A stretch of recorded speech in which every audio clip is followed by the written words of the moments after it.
তো এভাবে ওরা না মানে একটা পর্যায়ে এমন হলো যে আমার সাথে কেউ যদি টাচ লাগতো তখন ঝাড়তো, উফ কি জানি লাগলো, মানে একটা রোগ ছড়ায় গেছে। আবার আমি এক সাইডে বসতাম, যে সাইডে বসতাম ওই সাইডে আর কোনো মেয়ে বসতো না। জয়া, আমি যেখানটায় ছিলাম, আম্মুকে জানানোর পরে আম্মু তো পুরো থ খেয়ে যায়। বাবা মা দুজনকে যেতে বলা হয়, বাট আমার আম্মু এটা আমার বাবাকে ইনফর্ম করে নাই। যার সাথে এই ব্যাপারে কথা বলে যে মিডিয়াতে আসতে চাই বা মিডিয়াতে কাজ করতে চাই, সবার মধ্যে এই ডিমান্ডটা থাকে যে তুমি সেক্স করো, তোমাকে একটা ফটোশুট করে দিব, তুমি সেক্স করো, তোমাকে একটা চান্স দিব, তুমি সেক্স করো। ইভেন এমন প্রপোজালও পাইছি যে খুব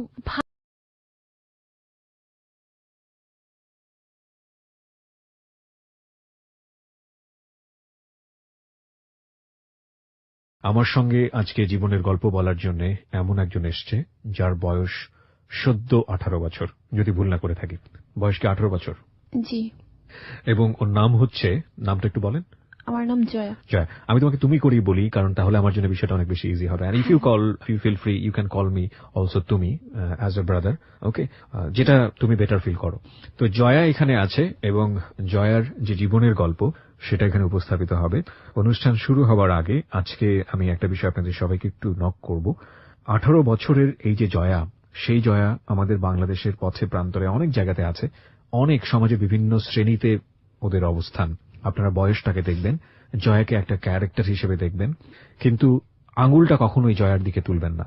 কি তার জীবনের গল্প আমি শুরু করছি, এবং শুরু করার আগে আপনাদেরকে বলছি, জয়ার সঙ্গে কমিউনিকেট করা, জয়ার সঙ্গে নক করা, যে কোনো বিষয় নিয়ে যদি কোনো কোয়েরি থাকে, অনুষ্ঠান নিয়ে কোনো মন্তব্য করা, আপনি চলে আসতে পারেন আমার ফেসবুক পেজে। ফেসবুকের ঠিকানা www.facebook.com/kibriya.rj। আমি আবারও বলছি, www.facebook.com/kibriya.rj। পেজটি আছে RJ কিবরিয়া নামে, and please like this page. So Joya, আমরা স্টার্ট করতে পারি, রাইট? একেবারে ছোটবেলা থেকে। ওকে। আমার জন্ম আসলে কুমিল্লায়, কিন্তু কুমিল্লাতে আমি বড় হই নাই। আমার বড় দুই ভাই, মানে আমার ফ্যামিলি গ্রামেই লিড করতো। জি। তো আমি হওয়ার কিছুদিন পরে আমার আম্মু আমাদেরকে নিয়ে নারায়ণগঞ্জে চলে আসে। বাবা আমাদের সাথে থাকতেন না, উনি বিদেশে ছিলেন। বিয়ে করে উনি চলে গেছিলেন, প্রায় 8 বছর পরে তিনি আবার ব্যাক করেন। মাঝে একবার ছিলেন। কোথায় চলে যান উনি? কোথায় যান? কুয়েত। কুয়েতে চলে যান, মানে ওখানেই থাকতেন উনি, এবং ওখান থেকে পয়সা করি ভরণ পোষণ যেটা সেটা করতেন। ওখান থেকে এসে উনি বিয়ে করেন এবং বিয়ের কিছু মাস পরে চলে যান। আমার বড় ভাইয়া আব্বু আম্মুর বিয়ের প্রায় 5 থেকে 6 বছর পরে জন্মায়। তো এর মধ্যে অনেক কথা আছে যে আমার আম্মুর, মানে সেই সময় গ্রামে যেটা হইতো আর কি, যে বাচ্চা কাচ্চা না হইলে অনেক সমস্যা হইতো। তা আমরা এখন যেটা শুনি যে আমার মাও তো তখন বিয়ে হয়েছে হচ্ছে 16 এজ হাইস্ট। সে হচ্ছে 10 ভাই বোনের মধ্যে সবার ছোট বোন। তো মানে দাদু বাড়ির একটা ডিমান্ড ছিল, বিগ ডিমান্ড ছিল যে হয়তো অনেক কিছু পাওয়া যাবে ওর বাড়ি থেকে। তো এরকম একটা ব্যাপারের জন্য বিয়ের দিনই দাদু আর কি সালামটা নেয় নাই আমার আম্মুর। তো তারপরে আর কি আম্মুর একটু ইগোতে লাগে, তো এরপর আর কিছু আনার জন্য যে বলবো সেরকম হয় নাই। তো সেদিক থেকে আমার দাদু আর আম্মুর রিলেশনটা মোটামুটি একটু একসাথেই থাকতো, মিলেমিশে থাকলেও ভিতরে ভিতরে একটু তিক্ততা থাকতো যে দেখতে পারতো না। তো পরবর্তীতে আমার কাকা যখন বিয়ে করে, কাকি কি বেশি পছন্দ করতেছে, সে কাজ না করলেও করছে, করলেও করছে, আমার আম্মুর প্রতি একটু বেশি ইয়া হতো। আর আমার বাবার মেয়ের শখ ছিল। আমার বড় দুই ভাই হওয়ার পরে আমি যখন হব, তখন সে সময় তো আর জানা যেত না ছেলে হবে না মেয়ে হবে। সে সময় আম্মুকে অনেক কষ্ট দেওয়া হয়, মানে এমন হয়েছে যে অনেক মেহমান যেত, আম্মু বাড়ির বড় বউ রান্না বান্না, আমাকে পেটে নিয়ে খুব খারাপ অবস্থা, মানে যত্ন নেওয়ার মতো কেউ ছিল না। উল্টা মেহমান সব প্রেশার মার উপর দিয়ে যেত, এমনকি কেউ সে জিজ্ঞাসা করতো না, শুধু পাশের বাড়ির এই খালা ওই খালা, ওনারা হয়তো বললে মাঝে মাঝে অনেকে বিশ্বাসও করতে যেত না। হ্যাঁ, দাদু হয়তো ভালো ছিল, সেও আবার তার শাশুড়ি দ্বারা এরকম একটু ইনস্টিস ছিল, সে আর কি ওইটা আমার মার উপর কিছুটা প্রয়োগ করছে। যাই হোক, আমি যখন হই তা আমার বাবা আসলে অনেক অনেক বেশি খুশি হয়ে যায়, যে কারণে সে একদম বিদেশ টিদেশ ছেড়ে দিয়ে মানে দেশে চলে আসছে। তো সে আর আম্মুকে এটা জানায় নাই যে সে আর যাবে না। সে বলছে যে সে ছুটিতে আসছে, মেয়ে হইছে, খুশিতে আসছে, এরকম একটা ব্যাপার, সে আর বিদেশ যাবে না, এটা আর জানায় নাই। 3 মাস পরে যখন সে ভিসা টিসা দিবে তখন বোঝা যায় আর কি। তো ততদিনে আমরা হচ্ছি নারায়ণগঞ্জ চলে আসছি। বলে রাখি, আমার কিন্তু দাদার হচ্ছে 2টো বিয়ে হয়েছে।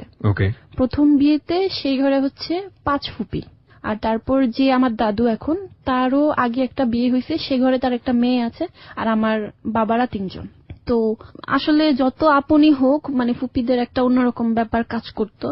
তারপর নারায়ণগঞ্জে আমার অন্য একটা ফুপি, ওনার সাথে আমরা উঠি আর কি, ভাইয়াদের পড়াশোনা ইটিসি চিন্তা করে। ওগুলো আমার কাছে শোনা যে আমি খুব চঞ্চল ছিলাম, কি বলে হাঁটু গেড়ে গেড়ে ছাদে উঠে যেতাম, এরকম অনেক স্মৃতি ছিল সেখানে। তো আমার ফুপির সাথেও মানে আমার আম্মুর হচ্ছিল না, তারা হচ্ছে খুব দোষ ধরে, আমার ভাইয়াদেরকে খুব মারা হইতো। আমার ফুফাতো ভাইয়েরা শাসন করতে গিয়ে এমন হয়েছে যে হাত পা বেঁধে পিটাচ্ছে, কিন্তু আমার আম্মুর কিছু বলার জায়গা থাকতো না কেন, যদি একটু ডাক দিত তাহলে দোষে যেত আমার আম্মুর, যে ছেলে মেয়ে খারাপ করতেছে, তোর বউ বাচ্চা পালতে পারবে না, পড়াশোনা করাইতে আনছো, ফ্যান তেন ফ্যান। তো এগুলা নিয়ে অনেক কিছু হয়। তো একটা সময় বাবা যখন আর না যায়, আমাদেরকে নিয়ে ঢাকায় চলে আসে টোটালি। তো ঢাকার একটা খুব পরিচিত জায়গা, নাম বলবো না, জনবহুল জায়গা, সেখান থেকে আমার বাবা একটা কাপড়ের দোকান নেয়। মানে পুরো ফ্যামিলি ঢাকায় শিফট করলে তখন? হ্যাঁ, আমরা তখন ফুল ফ্যামিলি। তখন তুমি অনেক ছোট, শোনা কথা। হ্যাঁ, আগে যেগুলো বললাম এগুলো শোনা কথা। আর নারায়ণগঞ্জ পর্যন্ত আমার কিছু মনে নেই। তারপর আমরা যখন ঢাকায় শিফট করলাম কিছুটা মনে পড়ে যায় আর কি, যে আমরা নিচতলার একটা বাসায় থাকতাম, সামনে মোটামুটি খোলামেলা, আর হচ্ছে আমার আব্বু কাপড়ের দোকান দিত। তবে আমার আব্বু পড়াশোনার ব্যাপারে খুব বেশি সিরিয়াসনেস ছিল, যে ভাইয়াদেরকে পড়াবে, খুব ভালো পড়াবে এরকম একটা চিন্তা করে আসছে, বাট বোঝার চেষ্টা করতো না যে অন্যদের টিচার কিরকম হচ্ছে। দেখা যাচ্ছে যে তার এক চাচাতো বোন, তার ঘরের ছেলে আমাদের সাথে থাকবে, আচ্ছা ঠিক আছে ওর কাছেই পড়ো, এরকম একটা ব্যাপার। তো আম্মু কিছু বলতো না, কারণ আম্মু হচ্ছে টোটালি সহজ সরল একটা মানুষ, বাবা যেটা বলে ওইটাই। রেজাল্ট ভালো হয় না, দোষ পড়ে কাকি বলে না, মানে আমার আম্মু পড়াশোনা করতে বলে না, তো ঘুরে ফিরে আম্মুর উপরেই দোষটা পড়ে। তো তখন আমি একটু মানে সেন্স বা আমি তখন বুঝি, আমি হালকা পাতলা একটু বের হতাম, একটু যেহেতু নিচতলা, গেটটা খোলা থাকলে সামনে একটু জায়গা ছিল। তো তখন দেখলাম যে একদিন এমন একটা পর্যায়ে যে আমার ছোট ভাইকে ও গলা টিপ দিয়ে ধরছে পর্যন্ত। ইস্যুটা এরকম ছিল, একটা খাতা পড়ে গেছে, এটা বড় ভাই কেন উঠায় দিবে, ছোট ভাইয়ার হাত থেকে পড়ছে সেই উঠাবে, নর্মাল একটা বিষয় নিয়ে খুব চেতাচেতি। আম্মু কিচ্ছু বলতেছে না, আম্মু শুধু কান্না করতেছে, আমি দেখে কান্না করতেছি। তো ওইটা ছিল আমার চোখে দেখা, আগে যেগুলো শুনছি ওগুলা জানি না। তো দোষ অলওয়েজ আমার মারই হইতো, যে আম্মু সংসার মেনটেন করতে পারে না ইটিসি। তারপর সেখানে তাও আমার শৈশবটা ভালোই ছিল মোটামুটি। আমার ছোট ভাইয়ার সাথে আমার একটু ভালো সম্পর্ক ছিল, আমার খালার বাসা ছিল, খালার বাসা আর বড় ফুপির বাসা এদিকেই বেশি বেড়ানো হতো। একটা স্কুলে ভর্তি হই, বাট 1 মাস ক্লাস করার পরে মানে আমার ব্যাপারে আমার বাবা অতটা ইয়া ছিল না, যে এখনকার সময় 4-5 বছরে ভর্তি করাইতে হয়। আমার মাই আমাকে ভর্তি করায়, পরে পড়াশোনাটা আবার গ্যাপ পড়ে যায়, আমরা বাসা পাল্টে মালিবাগের একটা জায়গায় বাসা নিই। তো সেখানে আর পড়াশোনা হয় না, সারাদিন হচ্ছে ট্যাপ রেকর্ডার ছিল তখন, শাহরুখ খানের আগে যে হিন্দি গানগুলো এগুলো ঘুরে ঘুরে বাজাইতাম, মানে তেমন খেলাধুলা মজা তেমন কিছুই ছিল না। তো দারোয়ানের মেয়ে ছিল, ওর নাম ছিল সাথী, তো ওর সাথে মিশলেও আমার বাবা অত একটা পছন্দ করতো না। তো হয়তো কি ওর সাথেও আমার কথাবার্তা বা মিলমিশটা অফ হয়ে যায়। এরপরে মানে পুরোপুরি একা একা এক ধরনের একটা জগৎ। ওকে, আমি মানে আম্মুই ছিল মোটামুটি সবকিছু আমার, আম্মুই দুনিয়া। হ্যাঁ, ভাইয়ারাও স্কুল ছিল, ওরা আসলেও ওরা হচ্ছে ক্রিকেট খেলতে যেত, অত একটা মানে কথাবার্তা খেলাধুলা হতো না। আমি আবার স্কুলে ভর্তি করাই আম্মু, এটা বোধ হয় 2006-এ।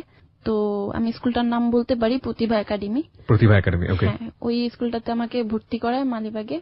সেখানে মাশাআল্লাহ যখন মানে হয়তো পড়িনি, তারপরও আমি ঠিক ক্লাসই ধরতে পারি, প্লে বাদ দিয়ে আমাকে একটা ক্লাসে দিয়ে দেওয়া হয়। সেখানে আমার কিছু ফ্রেন্ড হয়, আম্মু নিয়ে যেত নিয়ে আসতো। আমার বাসায় কিন্তু এর আগে ডিসেল লাইন ছিল না, তো সেখানে আমি খুব আফসোস করতাম যে আমার বাসায় কেন ডিসেল লাইন নেই, অন্যান্য সব বাচ্চাদের থাকে। তো আমার আব্বুর কথা ছিল যে ছেলেদের পড়ালেখা হবে না, মেয়ের পড়ালেখা হবে না। তো তখন আমরা যে বাসাটায় ছিলাম, বড় ভাই ও তার কিভাবে যেন টিভির সাথে কানেকশন দিয়ে বারান্দায় নিয়ে ফেললে চলে আসতো। তো সেই সময়টার আগে আমার নাচ গানের প্রতি ঝোঁক ছিল, বাট অত হাইলি না, মানে বাট যখন ওই ডিসেল লাইনটা আসে, তো তখন আমি কার্টুনের পাশাপাশি আমার নাচ গান এগুলোর প্রতি একটা আলাদা অ্যাট্রাকশন চলে আসে। দেখা যেত যে ভাইয়ারা বাসায় নেই, আম্মু রান্নাঘরে, তো আমার খাট, বক্স খাটের মাঝ বরাবর অপর প্রান্তের দেয়ালে ছিল হচ্ছে আয়না। তো আমি তখন বাচ্চা ছিলাম, গান চেঞ্জ হতো আমি নাচতাম, ইভেন আমি কখনো নাচও শিখি নাই। সো ওই 1 বছর ওইটাই হচ্ছে আমার নাচ, নিজে নিজে করতাম, গান নিজে নিজে করতাম।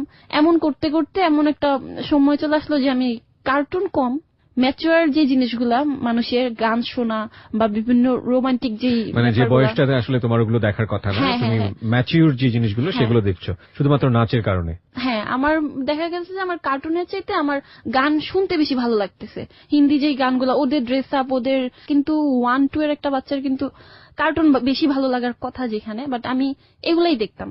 তো একটা পর্যায়ে আমি স্কুলে একটা পিকনিক ছিল, সেখানে নাচ দিই। তারপর আমার ফুপিরা ওরাও তো সাপোর্ট করতো না, বাট ফ্যামিলি একটা প্রোগ্রাম হয়েছিল যে লাইক বার্থডে অর সামথিং আমার একটা আপির বাসায়। সেখানে আপুরা, আমার ফুফাতো বোনরা আর কি, অনেক বলার পরে আমি না সবার সামনে নাচি এবং খুব ভালো নাচি। তারপর থেকে আমার ভিতরে মানে কেমন জানি একটা ইন্সপিরেশন চলে আসে। হঠাৎ হঠাৎ না আমি নিজের মুদ্রা দেখে নিজেই অবাক হতাম না আমি নাচটা করছি। তো ভাইয়াদের সাথে তখন থেকে একটু ঝগড়াঝাটিটা শুরু হয়। মেইনলি ছিল টিভি রিমোট। কেন জানি তখন থেকে ভাইয়াদের সাথে ঝগড়াঝাটিটা শুরু হতে থাকে বেশি করে। মিলতো না, কারণ ওরা হচ্ছে একজন 6-7 পড়তেছে, আমি তখনও 1-2-3 এরকম একটা ইয়াতে। যাই হোক, পাশের ঘরে একটা আপু ছিল, জলি আপু, তার সাথে টাইম কাটাতাম। মানে ভাইয়েদের সাথে মিলতো না, কিন্তু আপির সাথে মিলতো। তো আরেকটা ব্যাপার ছিল যে আমি খুব কান্না করতাম, আম্মু আমার একটা বোন হয় না কেন। ভাইয়ারা বাইরে গিয়ে খেলে, আমার একটা বোন থাকলে আমি বোনটা নিয়ে খেলতে পারতাম। তো তারপরে সেখান থেকে আমাদের বাসা চেঞ্জ হয়, বাড্ডাতে আমাদের বাসা শিফট করা হয়। সেই সময়টা আমি খুব ভালো একটা টাইম স্পেন্ড করছি। আমি সিরাজ মিয়াতে যখন পড়তাম, তারপর অন্য একটা স্কুলেও ভর্তি হই। সেই সময়টায় হয় কি, আমার যে ক্লাসমেট সে নিচ তলায় থাকতো আর আমি 3 তলায়। হয় না যে ছোটবেলা থেকে একটা এরিয়াতে থাকলে একটা ভালো চেনা পরিচয় হয়ে যায়, বের হওয়া যায়, সেটা হয়। ওই মেয়েটার সাথে আম্মুকে বলে 2 দিন নিচে খেলা করি, তারপর এই রোড থেকে ওই রোডে হাঁটতে যাই, তারপর ভাইয়ারাও থাকতো, খেলার মাঠ বড়। তো মোটামুটি ভালো একটা টাইম স্পেন্ড করি আমি, মানে যখন আমি 3তে পড়ি। আর ওই সময় আমার ভিতর যেহেতু বাবার কাপড়ের দোকান ছিল, তারপর অবশ্য চেঞ্জ করে কয়েকটা বিজনেস, মুদি দোকান, কসমেটিক আসছে। তো তখন আমার ড্রেস আপ, শপিং এর প্রতি অন্যরকম একটা ঝোঁক ছিল। মানে মোটামুটি ওই ক্লাসটা আমার জন্য ভালোই ছিল। তো আমরা চেঞ্জ করে অন্য একটা এরিয়াতে যাই, মানে চেঞ্জের উপরেই এক কথায়, মানে কোনো একটা জায়গায় যে আমার অনেকগুলো ভালো ফ্রেন্ড হবে সেটা আর হইতেছিল না। তখন বনশ্রীর একটা মোটামুটি ভালো স্কুল ভর্তি হই। সেখানে বাচ্চাদের প্রতিভা বিকাশের জন্য অনেকগুলো সুযোগ আছে, যে তুমি নাচ শিখোনি, আচ্ছা ঠিক আছে, তোমার নাচটা দেখে আমরা তোমাকে নাচতে দিব, বা গান শিখোনি, হারমোনিয়াম পারো না, দলীয় গানে তোমাকে চান্স করে দিব। তো আমার এই জিনিসগুলোর প্রতি অনেক বেশি আকর্ষণ ছিল, যদিও তখন আমার ডিসিপ্লিন ছিল না, কজ আমার মধ্যে হিন্দিতে কথা বলার একটা প্রবণতা ছিল, এজন্য ওটা কেটে দেওয়া হয়। তো আমি প্রথম কি আমার খুব ভালো লাগে স্কুলটা, আমার কিছু নতুন ফ্রেন্ড হয়। তো সেখানে দেখতাম যে একটা গ্রুপ ছিল, একটা লম্বা মেয়ে নাম আনিশা, 2টা মেয়ে প্রায় সেম ক্যাটাগরির, বাট একটা খুব সুন্দরী লাবণ্য, আর একটা অত সুন্দর না বাট বন্যা। তো ওদের একটা টিম করে ওরা বসে। তো প্রথম ওদের সাথে রিলেশনটা ভালোই ছিল, বাট একটা পর্যায়ে গিয়ে দেখা যায় ওরা কিন্তু এক একজন এক একটা জিনিসে এক্সপার্ট।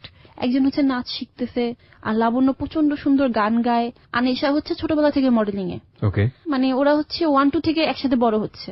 হঠাৎ করে গিয়ে যখন আমি ওদের সামনে একটা ভালো নাচ পারফর্ম করতেছি, বা গানে যখন হঠাৎ করে চান্স করে নিচ্ছি, শুরুতে যেমন রিলেশনটা গ্রো আপ করছিল, হঠাৎ করে না রিলেশনটা একটু মানে কেমন জানি হয়ে যায়। মানে ওরা হিংসা করতো, মানে ওরা মনে হচ্ছে কি আমার একটু বিপরীতে চলে যায়। আমার প্রত্যেকটা মেয়ের নাম মনে আছে, কারণ ওই ক্লাসটা আমি কখনো ভুলবো না। ক্লাস 4-এ থাকা অবস্থায় এরকম সিচুয়েশন ফেস করছি। কতগুলো ভালো মেয়েও ছিল, বাট খারাপ মেয়েগুলোর চাপে ওরা দমন হয়ে যেত। ক্লাস 4-এও রাজনীতি হয়, এটা আসলে বলার। তো সেই সময়টা হচ্ছে আমার ফিজিক্যাল খুব বড় একটা চেঞ্জেস আসে। লাইক আমার মেয়েদের যে মেনস্ট্রুয়েশন সামথিং, আমি একদিন অ্যাক্টিং প্র্যাকটিস করতেছিলাম, তো তখনও আমার 2 মাস চলে গেছে, স্কুল যে ড্রেসটা ওটা বানানো হয় নাই। তো পরে কোন ক্লাসে পড়ো তখন তুমি? 4-এ। ক্লাস 4-এ, ওকে। তো আমি হচ্ছে একটা হাতা কাটা হোয়াইট কালার ফ্রক আর জগিং করে যে ওই টাইপের একটা, মানে মোটামুটি শক্ত, মানে সুতি না, ওই টাইপের একটা টাইস কাপড় টাইপের একটা পায়জামা পরা ছিলাম। তো আমি একটা পর্যায়ে বসতে গিয়ে, বসার একটা সিনে রানে টান লাগে, আমি কি হইতেছে, বসতে পারতেছি না। আচ্ছা ঠিক আছে, ওয়াশরুমে যাই। তো ওয়াশরুমে গিয়ে যখন আমি দেখি যে ব্লাড হচ্ছে আমার রানে শুকায়া গেছে, এরকম একটা সিচুয়েশন, লিটল বিট ভয় পেয়ে গেছি যেটা কি হইতেছে। তারপর পরিষ্কার করে এসে আমি আমার নাচ গান এগুলাতে মনোযোগ দিই।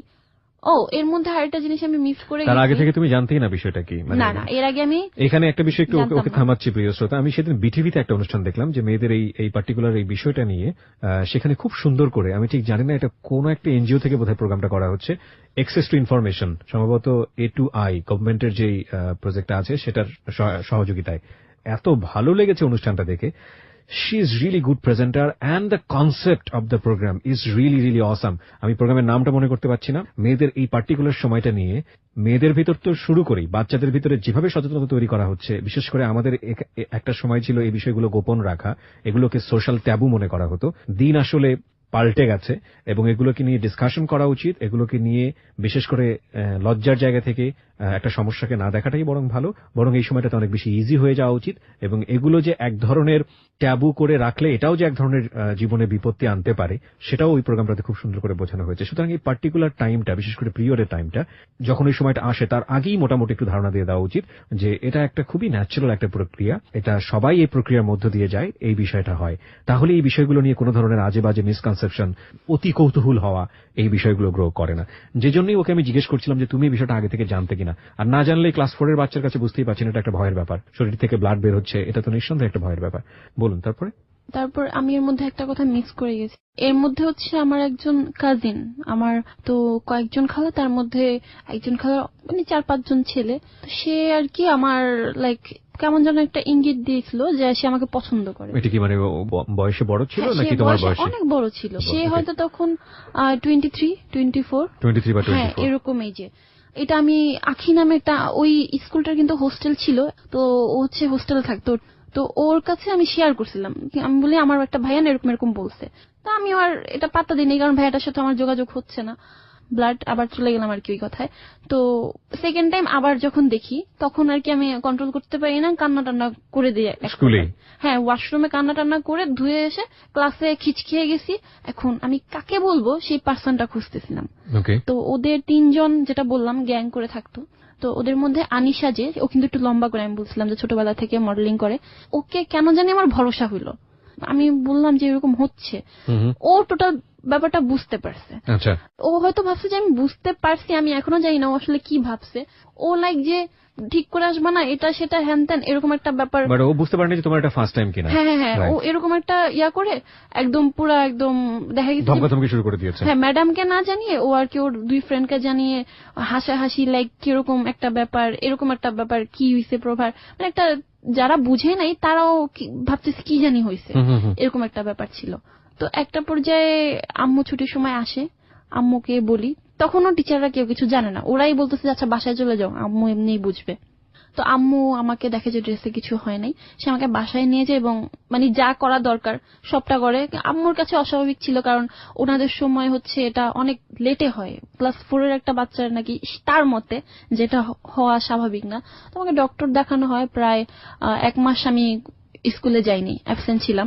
যাওনি মানে কেন? লজ্জায় যাওনি? লজ্জা না, মানে আসলে আমার প্রায় এটা অনেক দিন ছিল। ও, কন্টিনিউ করছিল। হ্যাঁ। তো ডক্টর কি বলছিল এই সময়টাতে? ওনারা বলতেছে যে ফার্স্ট টাইম এটা 29 দিন হচ্ছে নরমাল। ফার্স্ট টাইমের সময় 29 দিন নরমাল, ডক্টর এটা বলেছিল। অনেকের হয় এই যুগে নাকি, অনেকের হয় হরমোনাল কারণে হোক, মানে অনেকেরই এর চেয়ে ছোট বয়সেও হয়। তো এই জন্য আর আমি খুব আনইজি ফিল করতেছিলাম যে মা তোমাকে কি বোঝালো ওই সময়টাতে, সেটা আমাকে বলো। সে আসলে বলতেছে যে এটা হয়, এটা এখন থেকে, হ্যাঁ এটা এখন থেকে হবে, ক্লিন থাকতে হবে, এটা মেনটেন করা লাগবে। আচ্ছা এখন স্কুলে যেও না, পরে যেও, আমি দেখতেছি। আবার আমার আম্মুর মাথায় এরকমও চিন্তা আসছিল যে গ্রামের বাড়ির আলগা টালগা, এরকম টাইপের একটা চিন্তা আসছিল। আলগা টালগা মানে? বাতাস লাগা বলে অনেকে। ওকে। তখন আমাদের বাসাটা একটু খোলামেলা ছিল আবার, তো অন্যরকম একটা জায়গার মধ্যে আমরা এরকম টাইপের একটু গ্রাম্য টাইপ বাসা নিজেরাই করছিলাম, তো একটু মোটামুটি খোলামেলাই ছিল। তো হুজুর টুজুরও দেখাইছে, তাবিজও দিছে। তো 1 মাস আরো 15 দিন পরে ব্যাপারটা এমন হয়েছে যে আমার সেই 1.5 মাস আগের বডি স্ট্রাকচার আর 1.5 মাস পরের বডি স্ট্রাকচার কিছুতেই মিলবে না, টোটালি চেঞ্জ। হ্যাঁ, মানে শুধুমাত্র 1.5 মাসের মধ্যে দেখা যাচ্ছে যে আমার ড্রেসগুলো লাগতেছে না, আমার পেট বের হয়ে গেছে, আমার হাত মোটা, মানে আমার স্কুল ড্রেসটাই আমাকে বুঝাই দিতেছে যে আমি যে ড্রেসটা বানাইতে দিছি আর এখন যেটা পরতেছি এটা হচ্ছে না আমার। তো পরে এগুলো নিয়ে মেয়েরা ফার্স্টে চেতাইতো। বয়সন্ধিকালের একটা চেঞ্জ, এটা ফিজিক্যাল চেঞ্জ আসে, মেন্টাল চেঞ্জও আসে। এটাকে নিয়ে এই সময়টাতে খুবই ডেঞ্জারাস একটা সময়, বিশেষ করে বাচ্চাদের জন্য, কিশোরদের জন্য, যেটাই বলি না কেন, বাচ্চা তো বলা ঠিক হবে না, কিশোরদের জন্য এই সময়টার সম্পর্কে তাদের পরিপূর্ণ ধারণা দেওয়া উচিত। অত্যন্ত ব্যক্তিত্ব সম্পন্ন হয়ে যায় সেই সময়টাতে। একটা ছেলে তখন এভাবে চিন্তা করে। আমি আমার নিজের এক্সপিরিয়েন্স থেকে বলি, আমার এই সময়টাতে এমন ছিল যে আমি একটা পায়ের স্টেপ যখন ফেলবো তখন আমি চিন্তা করতাম যে পায়ের স্টেপটা ঠিক হচ্ছে কিনা, আমি যে শার্টটা ঠিক মতো পরেছি সেটার কলারটা ঠিক মতো আছে কিনা, আমাকে একটা মেয়ে কিভাবে দেখছে। তো এটা এক একজনের এক এক রকম আসে। উচিত হচ্ছে ছেলে মেয়ে নির্বিশেষে এই বয়ঃসন্ধিকালের আগেই তাদেরকে একটা ধারণা দিয়ে দেওয়া যে এটা একটা ট্রান্সফরমেশন, এবং এই ট্রান্সফরমেশনে বডি চেঞ্জ হয় এবং একই সাথে মনোজাগতিক অনেক পরিবর্তন আসে। এটাকে ভয় পাওয়ার কিছু নেই, এটা অ্যাডজাস্ট করতে একটু সময় লাগে। এবং এই গুরুত্বপূর্ণ ভূমিকাটা সবার আগে পালন করতে হবে বাবা এবং মাকে, সবার আগে, যেটা আমাদের সমাজে অনেক বেশি অনুপস্থিত। তারপর কি হলো? তারপর হচ্ছে আর ওই স্কুলটা তো আমার নতুন ছিল, আমি কেবল ওরা নতুন নতুন ফ্রেন্ড হয়েছিল, তার মধ্যে জেলাসি। তো ওরা না আমাকে একটু লাইক পচানো টাইপের শুরু করে যে কি হয়ে গেছোস বা এরকম টাইপের একটা ব্যাপার। বিশেষ করে এক লাবণ্য বন্যা যারা, ওরা আমার বলতেছে যে কি রে প্রেগনেন্ট নাকি, মাসিকের স্বাস্থ্য তো ভালোই হয়েছে, মানে কথাগুলো এরকম ছিল। বাট স্টিল তখন আমি বুঝতাম না যে এটার নাম মাসিক। বাট আই গেস ওদের হয়েছিল কিনা আমি জানি না, বাট দে আর এক্সপিরিয়েন্সড, জানতো তারা, আমি জানতাম না।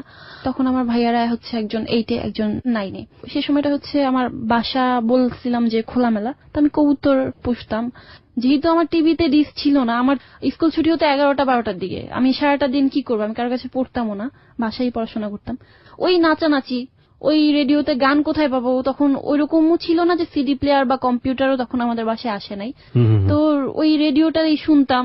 টাইমগুলো কিভাবে স্পেন্ড করতাম, কবুতরকে গোসল করাবো, আয়নার সামনে নাচবো, রেডিও শুনবো, এটাই ছিল আমার ডে। এর মধ্যে আমার আম্মুর ফোন, বাসায় নতুন ফোন আনে আব্বুর তো আগে থেকেই ছিল। সেখানে আমার একজন কাজিন, আমি বলছিলাম যে বয়সে বড়, আগে বলছিল, তখন বোধহয় বৈশাখ, তো সে তার আগে একদিন ফোন দেয়। ফোন দেওয়ার পরে নর্মালি তার সাথে আমার কথা হয়, হ্যাঁ ভাই ভালো আছি এই সেই। আমি পুরো উঠান বাড়ি ঘর হেঁটে হেঁটে কথা বলি না, নাথিং, ভয় পাওয়ার মতো কি হয়েছে, ভাইয়াই তো ফোন দিছে। তো এরকম 2-3 দিন ফোন দেয়, তুই কি বিকালে ফ্রি থাকোস, হ্যাঁ ভাইয়া কেউ থাকে না এই সেই, আচ্ছা আমাকে ফোন দিস।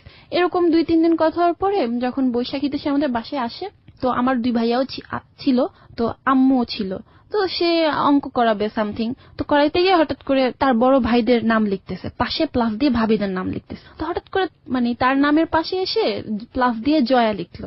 প্রিয় শ্রোতা, আমরা এই জায়গাটায় ছোট্ট একটা বিরতি নিতে চাই। তো জয়া নাম যোগ করলো, তখন তুমি কোন ক্লাসে? তখন আমি ক্লাস 4-এই, ওই ঘটনাগুলোর পরেই। ওকে, তারপর? তো এভাবে চোখ দেওয়ার পর আমি তার দিকে একটু তাকাই, তো সে লাইক একটা কিরকম যেন হাসি দিয়ে পেটটা ছিঁড়ে মুড়ে ফেলাই দিছে। তো তারপর আমি লাইক কি হইলো বুঝলাম না কিছু। তো আমি চটপটি ফুচকা এগুলো খুব পছন্দ করি, বাইরে গিয়ে ভাইয়াদের সহ মানে হিউজ লেভেলে নিয়ে আসছে। তাই সে বলতেছে তো যত খুশি খা।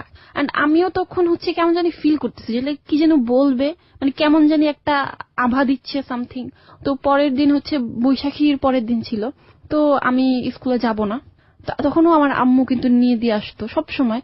তো সে একটা চান্স পেয়েছে, যেহেতু ভাইয়ারা দুজনেই স্কুলে গেছে। তো আমার রুম তখন সেপারেট ছিল, মানে আমি আলাদা থাকার চেষ্টা করতাম, রাতে থাকতে না পারলেও আমি মানে দিনে ওইখানেই থাকতাম, টাইম স্পেন্ড করতাম। তো বলতেছে যে ওকে একটু অঙ্ক করা, আমি ম্যাথে খুব কাঁচা। তো আম্মু তো রান্নাঘরে, সে আমাকে অঙ্ক করাইতে আসছে। এন্ড তার ইয়াটা এরকম ছিল যে আমার ডায়েরি বের করে জাতীয় সঙ্গীত ছিল আমার সোনার বাংলা, আমি তোমায় ভালোবাসি যে লাইনটা, তো সে আমাকে সেকেন্ড লাইনে 2টা টিক দিয়ে বলতেছে কি লেখা পড়। আমি বলতেছি আমি তোমায় ভালোবাসি, বলে হ্যাঁ এটাই। বলে কি এটা, এটা তো জাতীয় সঙ্গীত আমি জানি। বলে হ্যাঁ আমি তোমায় ভালোবাসি। আমি বলতেছি কি এগুলা। তো পরে সে আমাকে বলতেছে লাইক যে তোকে অনেক পছন্দ করে ফেলছি, লাভ করে ফেলছি, ভালোবেসে ফেলছি, ইটিসি ইটিসি। তখন আমি বলতেছি কি বলেন ভাইয়া, যতই যাই হোক অন্তত নাটক তো দেখতাম, অ্যাটলিস্ট এটা বুঝতাম যে প্রেম বলতে কিছু একটা আছে। তো তখন বলতাম যে না ভাইয়া আমার আব্বু তো অনেক রাগী, আমি আমার আব্বুকে প্রচন্ড ভয় পাইতাম। বলতেছি না ভাইয়া এগুলা কি বলেন, সিসি আমি ছোট, হবে না এসি। পরে এসে একদম মন টন খারাপ করে গিয়ে ভাইয়াদের রুমে শুয়ে আছে। পরে চলে গেছে, চলে যাওয়ার পর আবার বিকালবেলা সেদিন আর ফোন দেয় না। তো ফোন না দেওয়াতে আমার হয়েছে কি, আমি আমার মতো তো প্রত্যেক দিনের মতো সেই মানে স্কুল থেকে এসে খেলাম, কবুতরদের খাওয়ালাম, আমি রেডিও শুনতেছি, আয়নার সামনে নাচতেছি। তারপর আম্মুর ফোন গুতাগুতি করতে করতে আমার না একটা মিসিং ফিল চলে আসছে, যে 3 দিন 4 দিন ভাইয়া ফোন দিল, আজকে ফোন দিতেছে না, আমি নিজে থেকেই মিস কল দিই। তো সে ব্যাক করে, তো আবার কথা বলে যে কেমন আছেন, তখন সে আমাকে বাঁকায় বসে যে দেখছিস তোর আমার প্রতি ফিলিংস আছে, তুই আমার ওই পড়াতো তোমাকে? না, পড়াতো না, একদিন আসছিল বেড়াতে। ওই বেড়াতে এসে এই ঘটনাটা? ওকে ওকে। সেদিন আবার এরকম আর কি বলতেছে যে দেখছিস তুইও আমাকে মিস করস, এটার অন্য একটা নাম আছে, it's call love, etc etc. আমি বলছি না ভাই এগুলো তো হবে না। 9 বছরের বাচ্চার সাথে 23 বছরের যুবকের দেখুন কি অবস্থা। এবং অফ এয়ারে যখন আমি ছিলাম তখনও আমাকে বলছিল ভাই আমি একটা গল্প বলতে ভুলে গিয়েছি, কি ক্লাস 1-এ থাকতে আমি প্রস্তাব পেয়েছিলাম। So this is the reality of society. কিছুদিন আগে যখন আমরা এরকম একটা ঘটনা শুনি যে 3 বছরের বাচ্চা সে রেপড হয়েছে একটা মানে পরিপূর্ণ বয়স্ক একটা মানুষের দ্বারা, কি পরিমাণ মানসিক বিকলাঙ্গ হলে একটা মানুষের দ্বারা এটা সম্ভব। যাই হোক, সুতরাং তার তুলনায় এই গল্প কিছুই না আসলে। যাই হোক, বলুন তারপর কি হলো? আপনি তুমি হয়ে যাচ্ছে কজ আমি অভ্যস্ত না আসলে, বাট 18 ইয়ার্স তো এই জন্যই তুমি করে বলছি। ওকে ওকে, বলো। হ্যাঁ, আচ্ছা, তো তারপর হচ্ছে আমি কিছুটা মানে কথায় পেরে উঠি না ওনার সাথে যে আসলে আমি ফোন কেন দিলাম। আমার ব্যাপারটা তো ছিল অন্যরকম, আসলে আমি কাউকে পেতাম না। তো আমি তার সাথে কয়েকদিন কথা বলে আমার একটু মানে এই টাইমটা মনে হচ্ছিল যে আমি তাকে ফোন দিই। তো তখন একটা পর্যায়ে সে আমাকে এতটা ইমোশনালি ইনসিস্ট করে যে আচ্ছা তাহলে একটা কাজ কর, তুই তো তোর আব্বু আমার ভয় পাস। হ্যাঁ, কখনো প্রেম করবি না। আমি বলি না, তাহলে তুই আমাকে প্রত্যেকদিন 5টা করে মিস কল দিবি। আমি তোর অনেক মিস করি, তোর এক একটা মিস কল আমার হ্যান আমার ট্যান অনেক বেশি মিস করব। তখন আমার কাছে ব্যাপারটা ছিল, আমার কোনো ফিল ছিল না এক্স্যাক্টলি লাভ বা সামথিং ছিল না, বাট আমার মনে হচ্ছিল যে আমি এই ব্যাপারগুলো তো দেখি, নাটকে ফিল্মে এই ব্যাপারগুলো দেখি। তো সেদিন কথা শেষ, তো স্কুলেও যাচ্ছি, সাথে সাথে ফ্রেন্ডের ওই ইয়াগুলো আছে। তো এর মধ্যে আবার আমার ভাইয়া যে এরকম ফোন দিয়ে এগুলো বলেও ফেলছে, এটা আমি আবার ওই আখি মেয়েটাকে আবার বলি। বাসায় আসি বিকালবেলা, তার সাথে আবার কথা হয়। তো কথা হয় না, আমি ফার্স্টে মিস কল দিই, 1 2 3 4 5টা পর পর মিস কল দিই। দেওয়ার পরে সাথে সাথে কল ব্যাক আসে, তখন আমার ভয় করে। মানে উনি ওই টাইপের কথা বলার পরে, আগে তো ইটস ওয়াজ ইজি, মানে আমি কথা বলতাম হেঁটে, আম্মুর পাশে দিয়ে যাচ্ছি, আম্মু ঘুমাচ্ছে। বাট ওই দিন আমার ভয় লাগে, আমি একদম বের হয়ে উঠানের একটা কোনায় এসে ফোনটা রিসিভ করে যে আপনি কল কেন দিছেন ভাইয়া, আম্মু তো ঘুমাইতেছে। আমার ভিতরে কেমন জানি চোর চোর একটা ভাব চলে আসছে। বলে তুই তো মিস কল দিবি। আমি বললাম আপনি না কালকে বললেন যে 5টা করে মিস কল দিতে, যে আমার যদি বিয়েও হয়ে যায় মানে আপনার এত কষ্ট লাগবে। মানে এতটা ছোট ছিলাম যে একটা মানুষ আমাকে বলছে যে 5টা করে মিস কল দিতে তার কষ্ট লাগবে না, আমি 5টা করে মিস কল দিতে গেছি। তো তারপর আবার কথা বলেছে না এইভাবে না, তো তুই সকালে একটা মিস কল দিবি, দুপুরে একটা মিস কল দিবি, বিকালে, সন্ধ্যা, রাতে, মানে এইভাবে আমি যে তোরে মনে করি তুই আমার মনে করস, এটা জানলে আমার খুব ভালো লাগবে, আমি খুব শান্তিতে থাকবো। তো এরকম একটা ব্যাপার থেকে আমি মিস কল দিই না, কয়েকদিন অফ করে দেই। তো তার মধ্যে আমার ওই আখি মেয়েটাকে এটা বলি যে এরকম এরকম ভাইয়াটা বলতেছে, আমি কি করব, মানে আমি ওকে জিজ্ঞেস করি, বলছে এটা আমি কি জানি। এরপরে না ওর সাথে আমার দূরত্ব বাড়ে, আর ওদের মানে ওই যে লেডি গ্যাং 3 জন, ওদের ক্লোজনেস বাড়তে থাকে সেই ক্লাস 4-এই। মানে ওদের ক্লোজনেস বাড়তে থাকে কার সঙ্গে? ওই ছেলেটার সঙ্গে? না না না, তাহলে যে মেয়েটার কাছে আমি এই কথাগুলো বলতাম, যে হচ্ছে ওই স্কুলেরই হোস্টেলে থাকতো। তারপর আর কি, তো ওদের মধ্যে বেশি হওয়ার পরে এরকম একটা কথা বের করে দেয় ক্লাসে যে মানে জয়া তো প্রেম করতেছে, জয়ার শরীর এরকম বেড়ে গেছে, মানে আনিশা লাবণ্য ওরা আরেকটু কিছু বাড়ায় দেয় যে ওর কি কি যেন হচ্ছে। তা আমি তো প্রেম, ক্লাস 4 এর বাচ্চারা এইসব কথা বলতে পারে? এটা it happen in your life? হ্যাঁ, সামনে আসতেছি আরো অনেক কিছু আছে। এটা তো হচ্ছে বছরের শুরুতে 3-4 মাস গেল এই স্কুলটাতে। তখন আর কি আমি না ভাইয়ের সাথে কথা বলা রেগুলার করে দিই। যখন দেখতেছি যে আমি তাকে ফোন দিচ্ছি, ওই সময়টা আমার কাটতেছে না, তখন তার সাথে আমার রেগুলার কথা হয়। তো এরকম করতে করতে একটা সময় এরকম হয়ে যায় যে স্কুলে টোটালি ছড়ায় পড়ছে যে মেনস্ট্রুয়েশন হয়। তো এটা অনেক এমনও মেয়ের আছে যারা এই জিনিসটা বুঝেই না, আবার ওই লেডি গ্যাংটা এরকম যে ওরা সবকিছু বুঝে। আবার 2-1 জন আমার মতো আছে যাদের কেবল ফার্স্ট স্টেজ, তো কিন্তু ফার্স্ট স্টেজ হইলেও ওরা একটু মানে অন্যরকম ভালো মেন্টালিটির, ওরা মানে ঝামেলায় জড়াইতে চায় না, যাই হোক হোক ওদের সাথে ঝামেলা জড়াইতে চায় না। তো একটা পর্যায়ে এরকম হয় যে জয়া তো মানে প্রেগনেন্ট। সেট মানে মানে আমি কথা বলতেছি, এটা আবার আমি আখিকে বলি, তো জয়া প্রেগনেন্ট দেখো, নাইলে চিকন ছিল যে 3-4 মাসে লুকেট হার। ব্যাপারটা এরকম ছিল যে হাইটে আমি ওদের চেয়ে কম ছিলাম, তো ধাপ করে হলো কি আমি না লাবণ্য বন্যা ওদেরকে ছাড়াই মানে আরো 4 ইঞ্চি লম্বা, মানে হঠাৎ করে স্বাস্থ্য হয়ে গেছে, বলতেছে যে, আর আমার পেটও একটু বের হয়ে গেছিল খাওয়া দাওয়া, তো বলতেছে যে জয়া তো প্রেগনেন্ট, এরকম একটা ব্যাপার। তারপর ওরা তো কিছু বললাম যে একটা দল ছিল যে কিছুই বুঝে না। ওদেরকে একদিন এমন হচ্ছে যে আমি টিফিন কিনতে নিচে যাব, বলা হচ্ছে যে কলম খুঁজে পাচ্ছি না, সেই লম্বা মেয়েটা আনিশা। আমি ব্যাগটা খুঁজে আমার ব্যাগে নাই, আমি সার্চ করে নিচে চলে গেছি।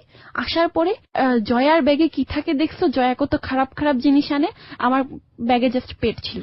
বাট তারা এই পেটটা বের করার জন্য, প্যাড, হ্যাঁ প্যাড, সেই প্যাডটা বের করার জন্য আমাকে চোর পর্যন্ত বানাইছে। মানে তোমার ব্যাগে কলম আছে, সুতরাং সবকিছু বের করো, তারপরে তোমাকে প্যাডটা বের করে দেখাতে হবে। সামহাও যারা মানে ক্লাস 4 এর তো হয়তো কিছু বুঝে, মানে বেশিরভাগই বুঝে না এটা কি মেনস্ট্রুয়েশন সামথিং কি। আজকের এই শোটা যারা শুনছেন, বিশেষ করে যারা অ্যাডাল্ট আছেন, বয়স্ক যারা আছেন, তাদের জায়গা থেকে এই শোটাকে এন্টারটেইনমেন্ট হিসেবে না নেওয়ার জন্য আমি রিকোয়েস্ট করছি। এটা একটা সোশ্যাল রিয়েলিটি। আপনার কাছে মনে হতে পারে খুব ফালতু একটা বিষয় নিয়ে আমরা কথা বলছি, but this is a very very very important. আমি 3টা ভেরি লাগাইছি, 3টা ভেরি ইম্পর্টেন্ট বিষয়। এবং কজ একটা বাচ্চার জন্য কি পরিমাণ মানসিক টর্চার হতে পারে, আমি ওই বাচ্চাগুলোকে মিন করছি এই কারণে যে তারাও আসলে কি ধরনের মেন্টালিটিতে বড় হচ্ছে আমাদের সমাজে। দেখুন, এই বিষয়টি নিয়ে যারা ফান করছে তারাও জানে না যেটা একটা কত বড় রিয়েলিটি ন্যাচারাল লাইফে, এবং এটা নিয়ে আসলে ফান করার মতো কোনো বিষয় না। তো একটা ক্লাস 4 এর বাচ্চাকে যদি এইরকম একটা সিচুয়েশন ফেস করে ক্লাসের মধ্যে তার একটা স্যানিটারি প্যাড বের করতে হয়, এবং সেটা কতটা লজ্জাকর হতে পারে তার পার্সোনালিটি বিকাশের জন্য যখন তার বয়ঃসন্ধিকাল চলছে।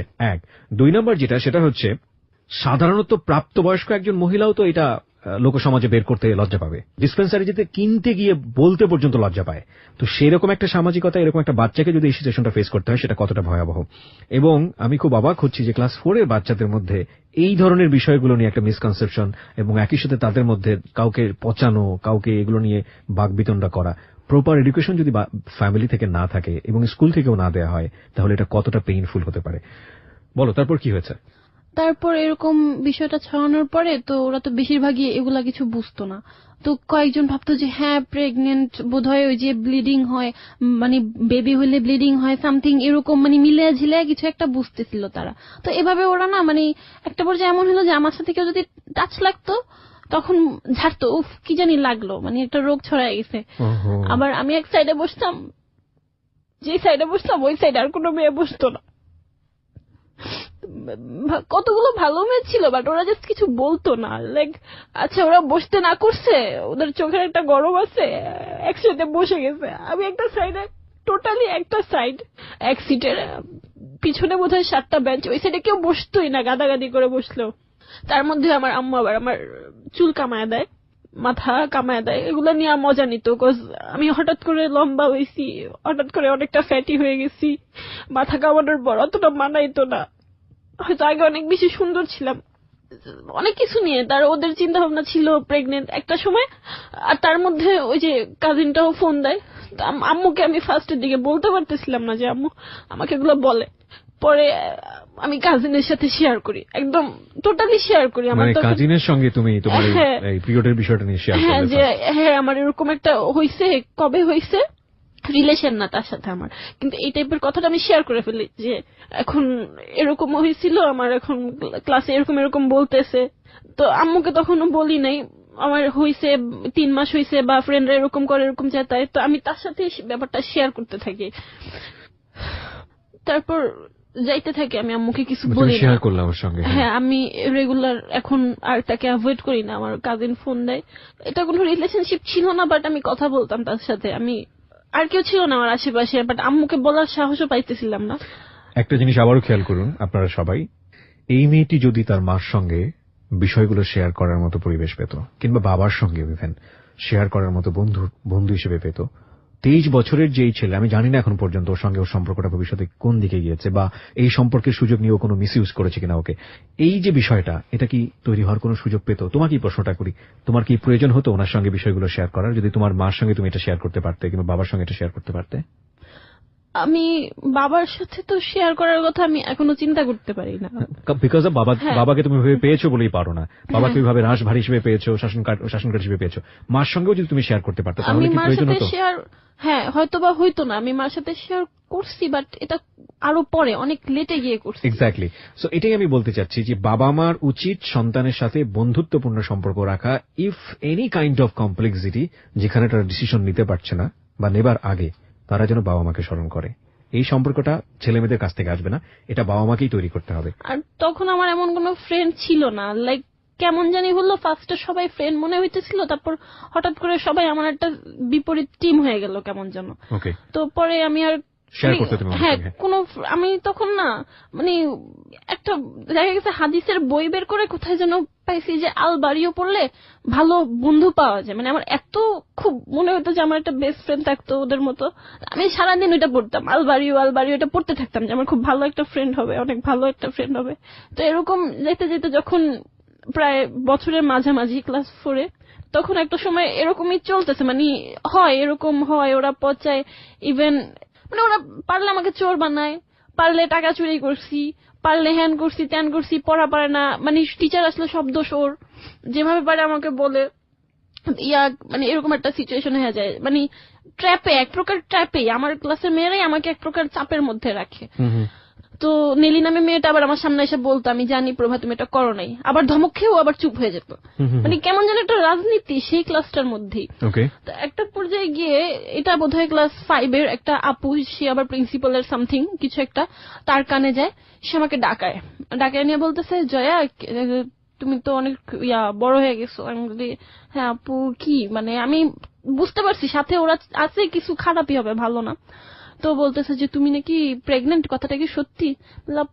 কে বলছে? বলতেছে না এগুলা তো শুনতেছি।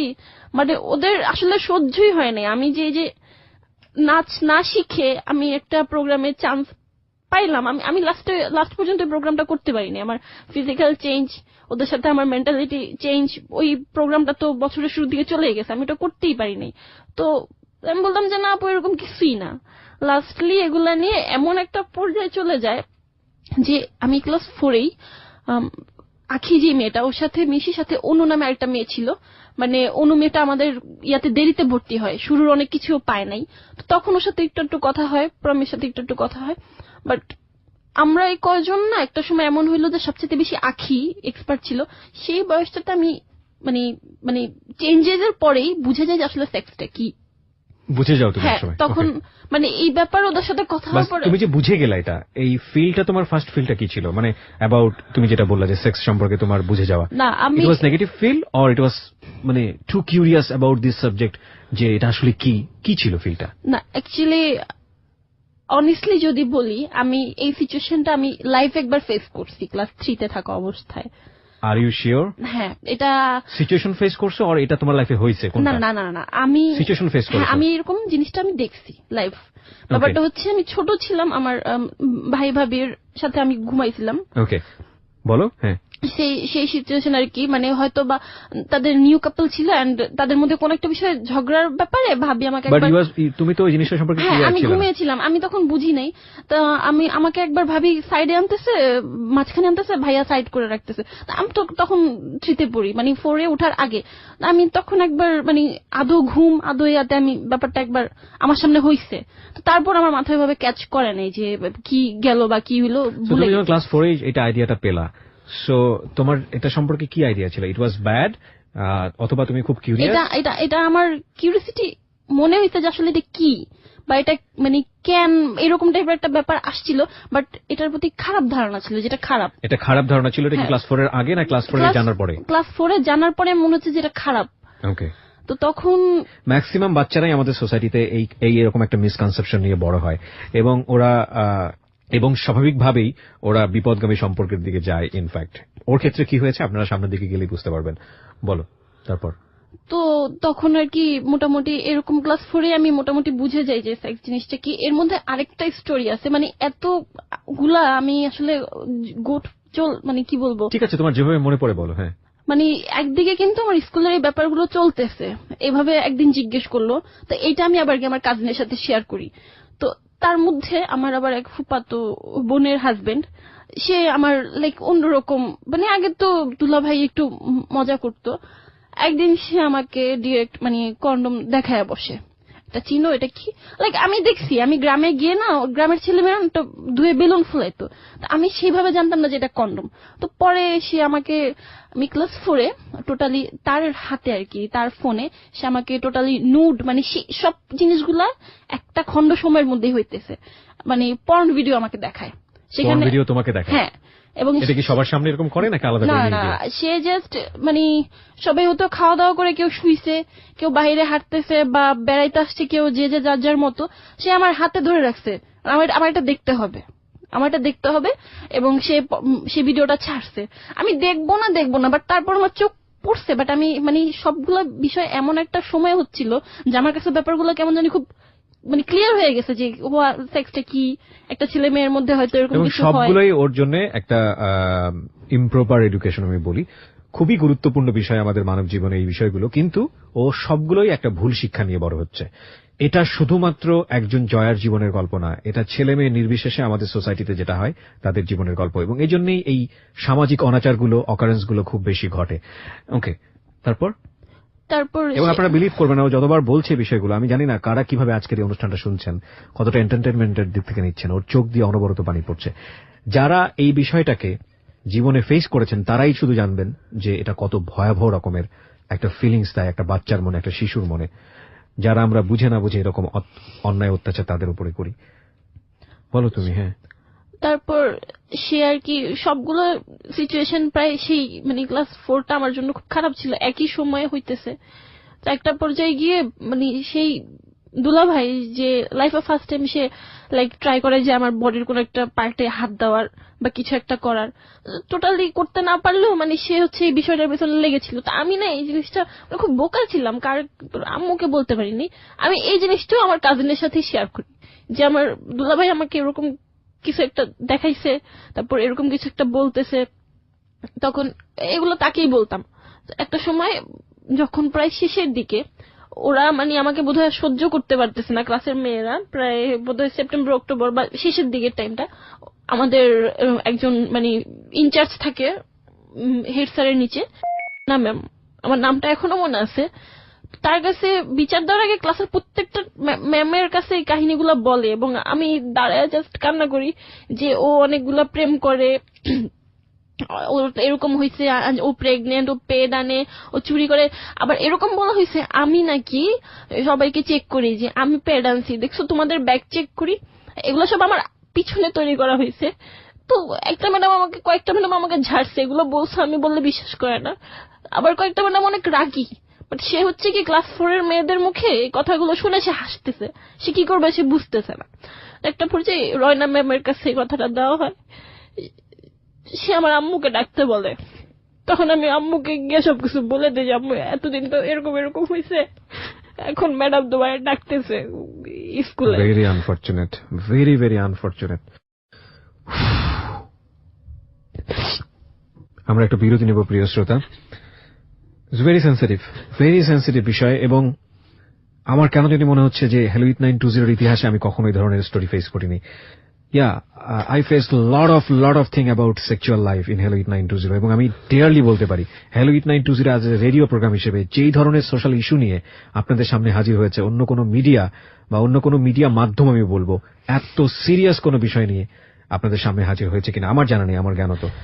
কিন্তু আমার কাছে মনে হচ্ছে যে আজকের এই স্টোরি শুধুমাত্র একটা মেনস্ট্রেশনকে কেন্দ্র করে কি হতে পারে একটা মেয়ের জীবন, আনবিয়ারেবল, টোটালি আনবিয়ারেবল। আমরা ফিরে আসবো প্রিয় শ্রোতা মাত্র 5 মিনিট পর। জয়া, আমি যেখানটায় ছিলাম, আম্মুকে জানানোর পরে আম্মু তো পুরো থ খেয়ে যায়। বাবা মা দুজনকে যেতে বলা হয়, বাট আমার আম্মু এটা আমার বাবাকে ইনফর্ম করে নাই। আমার আব্বু আরো বেশি রাগী। যে বাবা তোমাকে এত ভালোবেসে বিদেশ থেকে চলে আসলো, সেই বাবাকেই তোমরা শেয়ার করছো না, মানে উনি এতটা রাগী হয়ে গেল কেন? আসলে আমার আম্মু শেয়ার করছি কিনা জানি না, মানে আম্মু আমাকে বলতেছিল যে জানাইনি, বাট আমি যতটুকু জানি ছিল কি তোমার বাবার সঙ্গে, তোমার বাবাকে এত না, আমি আমার বাবাকে আমি ক্লাস 8, 9, 10 পর্যন্ত আমি হাক করছি। আমি অনেকটা ফ্রি, বাট বড় হওয়ার সাইড গুলা বা ওই টাইপের কথাগুলো ওনার সাথে শেয়ার করা যায়, অতটা ফ্রি হতে পারোনি। This is our social reality in fact. Okay, বলো। যাই হোক, পরে আম্মু যায় এবং ম্যাডাম কিন্তু অন্য মেয়েদের কাছ থেকে শুনে আমার মাকে ডাকাইছে। তো আমি ছোট, আমাকে অন্য রুমে রাখা হয়, আমার মাকে নিয়ে অনেক কিছু বলা হয় যে এগুলা হচ্ছে, আপনি জানেন আপনার মেয়ের সাথে কি হয়েছে, মানে ইটিসি ইটিসি। আমার মাকে জাস্ট কান্না করে ফেলা হয় এবং বলা হয় যে আপনি কি জানেন পেপারে আসতেছে যে 11 বছরের মেয়েরা আজকাল প্রেগনেন্ট হয়, মানে এভাবে বলা হয়। আমার আম্মু বলে যে স্কুল থেকে? হ্যাঁ। টিচাররা? হ্যাঁ। আর ইনচার্জে যে ছিল না ম্যাম, আমার এই নামটা কখনো ভুলবো না। আমি বাচ্চা হইলে আমাকে যদি আমার এই কথা বলার সময় দূরে রাখা হয়, ওই বাচ্চাগুলো যখন তাকে এই ধরনের কথাগুলো বলছে, উনি কি করে তাদের কথা একটা বাচ্চার মাকে ডাকে। Very sad, very sad. আমরা এখানে ম্যাডামের নামটা মিউট করে দিয়েছি তার সামাজিকতার কথা ভেবে, কিন্তু এটা ঠিক যে একজন শিক্ষকের কাছ থেকে ধরনের আচরণ খুবই খুবই অপ্রত্যাশিত। স্কুলের টিচাররা প্যারেন্টসদেরকে ডাকবেন, এটা খুবই স্বাভাবিক, কিন্তু এটা কি তারা জানেন? নিশ্চয়ই জানা উচিত যে একটা ছোট বাচ্চা যখন তাদের একটা ভুলের কারণে যখন প্যারেন্টসকে ডাকা হয়, ওই বাচ্চার মানসিকতায় কত বড় প্রভাব ফেলে, কত বড় রকমের প্রভাব ফেলে। এই কাজটা করার আগে তিনি তো পারতেন আলাদা করে তার মার সঙ্গে ফোনে কথা বলতে যে আপনার মেয়ের আসলে এরকম কোনো সমস্যা আছে কিনা। এইরকম একটা সমস্যাকে কেন্দ্র করে যদি স্কুলে ডাকা হয়, যে কোনো একটা বাচ্চার জন্য কত বড় মানসিক চাপ হতে পারে, এটা ভয়াবহ। তারপরে মা কি বলল? আম্মু আসলে, আমি আম্মুকে সবকিছু বলছি, আম্মু আমাকে বিশ্বাস করছে। আমি মাঝে মাঝে আম্মুর একটু বলতে নিতাম, পরে আবার বলতাম না। আমি খুব কম মিথ্যা বলতে পারতাম। তো পরে আম্মু ডিসিশন নিছে, আমি বলছি যে আম্মু তোমার বলছিলাম এখানে আমার কোনো ফ্রেন্ড হয় না, তো মানে আমার বলার কোনো কিছু ছিলই না, টোটালি আমি এখানে ক্রিমিনাল। তো লাস্টলি আমি এখান থেকে বের হয়ে আসি, অন্য স্কুলে আমার আম্মু শিফট করে, এখানে তোমার থাকা লাগবে না। দেন আমি অন্য একটা স্কুলে ভর্তি হই। স্কুলই চেঞ্জ করো তুমি এই ঘটনাকে কেন্দ্র করে? হ্যাঁ, দেখা যাচ্ছে যে সবাই আমাকে টাচ লাগলে উফ বলতেছে, আম প্রেগনেন্ট, আমি যেই সাইডে বসতেছি সেই সাইডটা সম্পূর্ণ ফাঁকা, এবং স্কুল টিচার এরকম ব্যবহার করছে। হ্যাঁ, আমার সাথে কেউ কথা বলবে না, এরকম একটা ব্যাপার। আমি বলবো না সবগুলো মেয়ে খারাপ, কিন্তু কিছু গ্যাংদের কারণে তারা চেপে গেছে যে আমরা ঝামেলা চাই না। স্কুল চেঞ্জ করে সেখানে মোটামুটি ভালোই, লাস্টের দিকে একদম 5 এর লাস্টের দিকে, তখন না আমি কন্টিনিউ আমার কাজিনের সাথে আমার কথা হচ্ছে। তো এর মধ্যে আমার দুলাভাই আবার এই টাইপের আরো ইঙ্গিত দিচ্ছে, তাও আমি তার সাথে শেয়ার করতেছি। একটা পর্যায়ে গিয়ে আমার খুব ভালো একটা ফ্রেন্ড হয় কোচিং এ, আমার নাম তো জয়া, তার নাম হচ্ছে টয়া। কোচিং এ আমি ও যেদিন ভর্তি হয় আমি ছিলাম না, তো রোল কলের সময় আমার জায়গায় ও প্রেজেন্ট দিয়ে দেয়। ও খুব হাসি খুশি, খুব চঞ্চলে, আর মানে আগের মতো ছটফটে একটা মেয়ে দেখে ওর সাথে খুব ভালো একটা রিলেশন হয়ে যায়। মানে ক্লাস 5 এর লাস্টের থেকে আমি আমার লাইফে বেস্ট টাইম স্পেন্ড করছি 2011 ক্লাস 6। আমার লাইফে আমার ফ্যামিলি ছিল না, আমার আম্মু ছিল না, শুধু স্কুল ছিল আর আমার ফ্রেন্ডটা ছিল Toya. So you got a good friend at last. মানে আমি যখন ওকে বলতাম, মানে আমি তখন ভাবতাম কি কাজিনের সাথে কথা বলি এটা বোধহয় একটা রিলেশন, তাই আমি বলতাম যে হ্যাঁ আমি একটা রিলেশন আছে, একটা বয়ফ্রেন্ড আছে, কাজিন, সে কিন্তু আমার সাথে অনেক বড়। তো ও আমাকে তখন বুঝিত যে না রিলেশন করিস না, এই সেই। আমাদের ফ্রেন্ডশিপটা এমন ছিল যে আমরা একজন একজনের ছাড়া বসতে পারতাম না, গার্লফ্রেন্ড বয়ফ্রেন্ডের চেয়ে তো বেশি কিছু, খুব বেশি মজায় কাটায়। তো সেই সময়টাই হয় কি আস্তে আস্তে আমি কাজিনের সাথে কথা বলা বাদ দিয়ে দিই, তো বিভিন্ন কজ দেখাইতে থাকি, হ্যাঁ নইছে ত্যান নইছে, কথা বলবো না, এই সেই। তো ক্লাস 7 এ যখন উঠি তখন আমি মোটামুটি নিজেকে বড়ই বলবো, এটা 2012 সালে। তো আমার ফ্রেন্ডটা তখন অন্য স্কুলে শিফট হয়ে যায়, আমি খুব অ্যালোন। 3 মাস পরে আবার কাজিনের সাথে কথা বলা শুরু করি, বিকজ আমি প্রত্যেকটা সিচুয়েশন আমি তাকে মিস করতাম, বসা থেকে শুরু করে পড়াশোনা, স্কুল, কোচিং, সব জায়গায়। তো কথা বলা শুরু করার এক পর্যায়ে গিয়ে আবার আমি 2 মাস পরে কথা বলা অফ করে দিই। মানে বড় হইতেছি, আমার মনে হচ্ছে যে আমি কেন কথা বলতেছি কাজিনের সাথে, আমার কোনো ফিলিংস নাই, আমি নিজে একটু শক্ত হইতে পারতেছি আর কি। তো এর মধ্যে ভাইয়া আবার করলো কি, নানার বাড়ি আমার খালার বাড়ি কাছাকাছি ছিল, সেখানে এসে আর কি একটা জিনিস রটায় দিতেছে যে আমি তো জয়ার সাথে প্রেম করি, এরকম টাইপের একটা ব্যাপার আমার ভাইয়ার কানে চলে আসে। এর মধ্যে মানে সে আমাকে অনেক মারধরও করে, যেগুলা কি হইতেছে। আমি বলি যে না এসব কিছু না। তো তখন আমি কথা বলা কিন্তু অফ করে দিয়েছি। সে করে কি ডিরেক্ট আমার বাসায় চলে আসে, এসে আমার আম্মুর কাছে, মানে আমি যে তার কাছে এই ব্যাপারগুলো শেয়ার করছি সেই ক্লাস 4 এর কাহিনী কিন্তু সেখানেই চলে গেছে। আমি কিন্তু মাঝখানে 6 একটা ভালো টাইম স্পেন্ড করে ফেলছি, বাট ক্লাস 7 এ এসে সে, আমার আম্মু যেটা জানে, সে একটা তার বোনের ছেলে হয়ে ওই জিনিসগুলা শেয়ার করে। ও এর মধ্যে আরেকটা জিনিস আমি স্কিপ করে গেছি, যে আমি একবার অ্যাভিস রাস্তার মধ্যে আমার বাবা পাশে থাকা অবস্থায় সামওয়ান আসে এবং আমার বডির একটা পার্টে রাস্তার মধ্যে, হ্যাঁ রাস্তা পার হচ্ছি, এই সময় টাচ করে চলে যায়। হ্যাঁ টাচ করে চলে যায়। Very common symptom of our society. মাফ করবেন, আজকের গল্পটা এমন হয়ে গেছে যে আমাকে বারবার ইন্টারাপ্ট করতে হচ্ছে।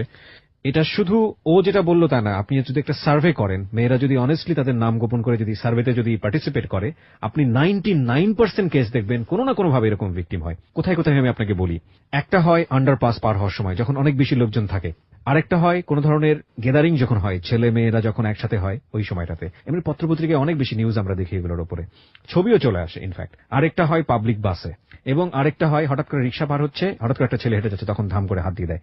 যদি কোনোদিন আমি যদি কখনো কাউকে এরকম দেখি, আমি যে ওকে ওই মুহূর্তে কি করব ইভেন আই ডোন্ট নো। আমি এটা বাদ দিলাম, এটা তো আরো ভয়াবহ। এর চাইতে আরেকটা জায়গায় আসি, সেটা হচ্ছে যারা বিশেষ করে মাকে নিয়ে, বোনকে নিয়ে, কিংবা গার্লফ্রেন্ডকে নিয়ে, কিংবা বউকে নিয়ে বিভিন্ন শপিং মলে যান, বিভিন্ন জায়গাতে যান, একটু লক্ষ্য করে দেখবেন কি ছেলে, কি বুড়ো, ভালো পোশাক পরা, কি স্যুট ব্লেজার পরা, কি মুখে দাড়িওয়ালা, কি দাড়িওয়ালা না। দাড়িওয়ালাদেরকে তো আমি খুব কমই পেয়েছি, আমি টু বি অনেস্ট বলবো, আমার নিজের এক্সপেরিয়েন্স। বাকি যাদেরকে আমি পেয়েছি এরা সবাই কেউ মেয়েদের চোখের দিকে তাকায় না, এমন একটা জায়গায় তাকায় আমি মুখে সেটা উচ্চারণও করতে চাই না। এবং বিশ্বাস না হলে কালকে একটু এক্সপেরিমেন্ট করে দেখুন, এবং আপনি যিনি শুনছেন তাদের মধ্যেও অনেকে এরকম আছেন। আচ্ছা ভাই, লজ্জা করে না? নিজেরও তো মা আছে, নিজেরও তো বোন আছে। একটা মেয়ে কি পরিমাণ এম্বারেস ফিল করে একটা চিন্তা করে দেখুন। সেটা আপনার বোনও হতে পারতো না? দুঃখিত, আমি আসলে আজকে অনেক বেশি আউট অফ ট্র্যাক হয়ে যাচ্ছি। ওর গল্পটা এরকম যে নিজেকে কন্ট্রোল রাখা খুব মুশকিল। বলো, তারপর কি হলো? তো এইটা ছিল ক্লাস 5 এর একটা টাইমের ঘটনা। এমনিতেও আমার আম্মু সবসময় আমার কেয়ার করতো, প্লাস বাবা পাশে থাকা অবস্থায় এরকম একটা সিচুয়েশন। রাস্তার মধ্যে বলছি যে আব্বু আব্বু, লাইক মানে বলতে পারতেছি না, তারপর বলতে না, সে আমার অনেক জোরে হাতে প্রেস করে চলে গেছে। আব্বু লাইক কিছু হয় নাই, চলে আসো। আমি খুব পেন পাইছি অনেস্টলি। তো আম্মুকে যখন বলতে পারছি তখন আই গেছে আমার বাবাও বুঝতে পারছে, এন্ড তারপর থেকে তাদের কেয়ারটা যতটা না ছিল তার চেয়ে বেশি ডাবল হয়ে গেছে। যখন আমার কাজিন আম্মুর কাছে এই কথাগুলো বলতেছে, সেই সময় সে আরো এক্সট্রা বলতে চাচ্ছিল যে আমি তার সাথে বের হইছি, এই সেই। মা স্টেট কার্ড বুঝতেছে যে আমি 24 আওয়ার আমার মেয়ের সাথে থাকি, কিভাবে পসিবল।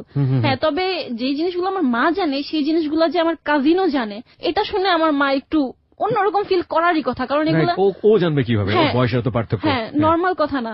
তো এটা নিয়ে আম্মু হয়তো বিশ্বাস করছিল কিনা জানি না যে আমি রিলেশন করছি। আসলে তার সাথে আমার এটা কোনো মানে লাভ রিলেশনশিপ ছিলই না। তো এটা নিয়ে আরেকটা ঝামেলা হয় বাসায়। তা আমি টোটালি বলি যে তার সাথে আমি যোগাযোগ করবই না। এমন একটা পর্যায়ে শেষের দিকে সে হচ্ছে বুক কেটে ফেলে, এমন ভাবে কাটে যে একটুর জন্য তার হাড়ে লাগে নাই। বুক কাটে নিজের? হ্যাঁ।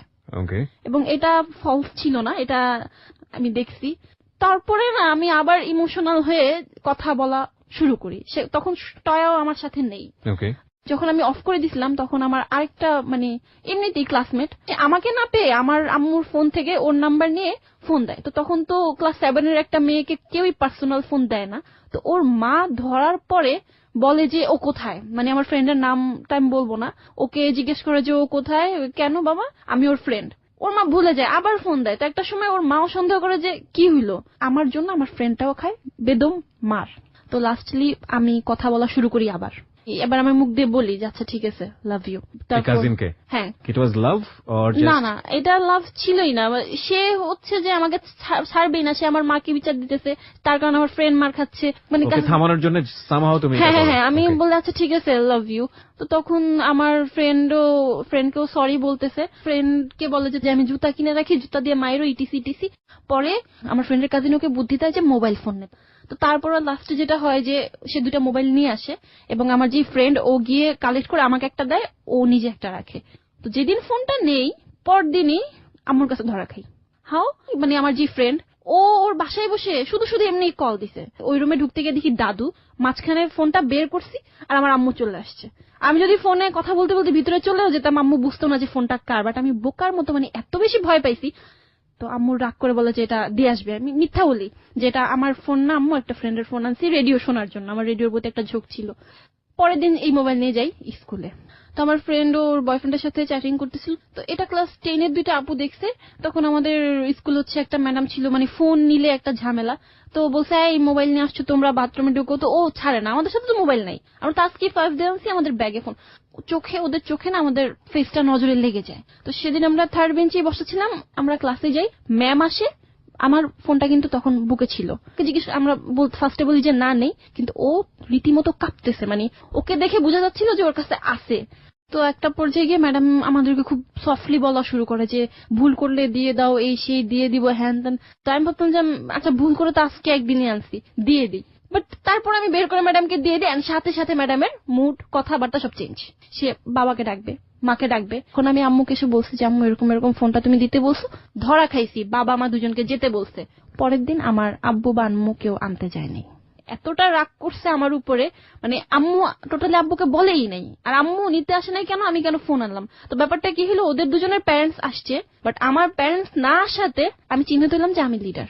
আর যেহেতু আমার কাজিন আমার ফ্রেন্ডকে মোবাইলটা দিছে, ফোন কই পাইছো, আমাকে জয়া দিছে, ফোন কই পাইছো, আমাকে জয়া দিছে। তখন আমার বাবা মানে প্রায় একটা মাস মাঝখানে বন্ধ ছিল, ঘুমাই নাই, আমি শুধু দোয়া পড়ছি, মানে আমার বাবাকে আমি এতটা ভয় পাইতাম।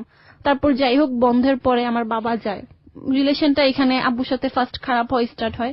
তো তারা আরো বেশি গাইডলাইন দেওয়া শুরু করে, এরকম করতে করতে চলে গেছে 7-8-এ ফ্যামিলির কথায় বোরখা পড়া শুরু করি। তো আমাকে ক্লাস 6 থেকেই না একটা ছেলে মানে চা দোকানে খুব দেখতো। তো ক্লাস 8-এ এসে যখন আমি বোরখা পড়ি তখন আমার আব্বা আম্মা আমাকে কিছুদিনের একটু গ্যাপ দেয়। And আমি বলতে পারবো যে আমি তাদের বিশ্বাস কখনো ভাঙি নাই। একটা পর্যায়ে ছেলেটা সাহস করে আসে আমার পিছনে এবং আমার নাম্বার চায়। তো আমি নাম্বার দেই না, কিন্তু তার নাম্বারটা রাখি। তা একটা পর্যায়ে গিয়ে আমি সেদিনই ওকে ফোন দিই, যে কাজিন, ওর সাথে কিন্তু আমার কথা হচ্ছে, ওর কাছ থেকে আমি ফোনে ব্যালেন্স নিয়েই আমি ওকে ফোন দেই, কথা হয়। মানে এতটা বেশি ভালো লাগে ওকে, আমাদের জাস্ট 1 ঘন্টা কথা হয়, 1 ঘন্টার মধ্যে আমাদের রিলেশন হয়ে যায়। এর মধ্যে কোনো প্রপোজ ছিল না, কেউ কাউকে লাভ ইউ বলি নেই, বাট জাস্ট রিলেশনটা হয়ে যায়। ছেলেটা কে ছিল? ছেলেটা হচ্ছে, নামটা না বললেও চলবে, মানে আমি জানতে চাচ্ছি ছেলেটার সঙ্গে পরিচয়টা কিভাবে হলো বা কে ছিল আসলে? ও হচ্ছে, আমি মসজিদে পড়তাম কিন্তু আবার আরবি ক্লাস 7-এ। তো তখন ও নামাজ পড়তে আসতো রেগুলার, তখন দেখতাম, আর এমনি চা দোকানে দেখতাম, এইটুকুই ছিল। মানে এর চেয়ে বেশি কিছু জানতে না, নামও জানতাম না। এই 1 ঘন্টার কমিউনিকেশনটা কি ছিল হঠাৎ করে? আমি খুব চঞ্চল ছিলাম, সেও বলতেছিল, তো আমিও বলতেছিলাম হ্যাঁ তোমাকে রাস্তা দেখি। সে লাইক হ্যাঁ আমি তো তোমার নাম জানি, তুমি জয়া। সে আবার এর আগে একটা ঈদ কার্ড আমার ফ্রেন্ডের কাছে দিছিল। তো এরকম নানান কথা হইতে হইতে তখন আবার নতুন ছবির নাম ছিল বডিগার্ড। আমার সাথে আব্বা আম্মু সবসময় থাকতো, তার একটা ফ্রেন্ড জোরে বলে উঠতো যে বডিগার্ড। আমি বলি আচ্ছা আপনাদের মধ্যে কেউ বডিগার্ড বলে ডাকে? বলতো হ্যাঁ। তো এইভাবে না 1 ঘন্টার মধ্যে আমাদের বন্ডিংটা হয়, and we are in relationship. সেই সময়টাতে তোমার ওই কাজিন যে, ওর সাথে সম্পর্কটা কি ছিল? ওকে আমি তো লাভ ইউ বলছি, বাট ওর সঙ্গে যাই হোক ওই সম্পর্কটা ছিল আগে থেকে? হ্যাঁ, মানে ফোনে কথা হতো, ওর সাথে আমি দেখাও কখনো করিনি। আচ্ছা, কিন্তু সম্পর্কটা ছিল? হ্যাঁ, মানে ফোনে কথা হতো। ওকে, সো দ্যাট মোমেন্টে তুমি যখন ওর সঙ্গে লাভে পড়লে, যে ছেলেটার সঙ্গে, ওর নামটা কি ছিল? সুমন। সুমন। সো তুমি সুমনের সঙ্গে এই 1 ঘন্টা মধ্যে রিলেশনশিপে যাওয়ার আগ পর্যন্ত তুমি আসলে বুঝতেই পারোনি তোমার কাজিনের সাথে তোমার যে সম্পর্কটা, এটা লাভ না? না। ওকে, ওকে আমার খুব তাড়াতাড়ি ভালো লাগলো এবং ওর প্রতি আমার কোনো একটা টান, একটা ফিল চলে আসে। মাঝখানে আমি না ফার্স্টে ওকে বলে দিছিলাম যে আমার এরকম একটা কাজিন আছে, কাজিনের সাথে আমার রিলেশন। তো আমি না বললাম, ও বললো কাজিনের নাম কি? আমি বললাম হানি। হ্যাঁ, মানে তার বিশ্বাসই হচ্ছে না যে 24 আওয়ার যার প্যারেন্টস সাথে থাকে সে কিভাবে আরেকটা মানে রিলেশন করতে পারে। আমি তখন ব্যাপারটা এড়াই গেলাম যে না থাক, দরকার নেই। প্রায় আমার রিলেশনের 1 মাস হয়ে যাচ্ছে, ও আমাকে বলে যে লাইক ফ্রেন্ডরা তো গার্লফ্রেন্ড নিয়ে ঘুরতে যায়, কত দিকে যায়, হ্যাঁ তুমি একটু আসো না, এরকম টাইপের। তখন আমার এই সিচুয়েশনটা ছিল না যে মিট করবো, আমি শুধু ফোনে কথা বলতাম। তো একটা সময় গিয়ে মাথার মধ্যে আসে যে কিভাবে মিট করা যায়। তখন ও বললো জুনের 27 তারিখ আমাদের রিলেশনের 1 মাস হবে, অ্যাটলিস্ট ওই দিন তো দেখা করো। তো ওই দিন দেখা করো এটা বলার আগে আরেকটা জিনিস হয়ে গেছে মিস্টেকলি, সেটা হচ্ছে 2013-তে শবে বরাত ছিল জুনের 24 তারিখে। বলি সেদিন আমার ভাইয়ারা হচ্ছে নামাজ পড়তে রাতে চলে যায়, আর আমার আম্মু হচ্ছে নরমালি হচ্ছে নামাজ পড়ে শুইছে, তখন হয়তো 12টা-1টা বাজে। কোন ক্লাসে পড়ো তখন তুমি? ক্লাস 8। ক্লাস 8। ওকে, এটা 2013 সালে। বাসায় তো তখন সারা রাত সব বিল্ডিং এর খোলা থাকে। তো সে আমাকে হঠাৎ করে সাডেন বলে কি যে আমি তোমার বাসায় আসবো, তোমার সাহস আছে বাসায় আসবে, হ্যান ত্যান এরকম করতে করতে একটা পর্যায়ে না আমি দরজা খুলে দাঁড়াই, সাহস করে সে ঢুকেও যায় বারান্দায়। তোমার সাথে সুমনের বয়সের পার্থক্য কত বছরের ছিল?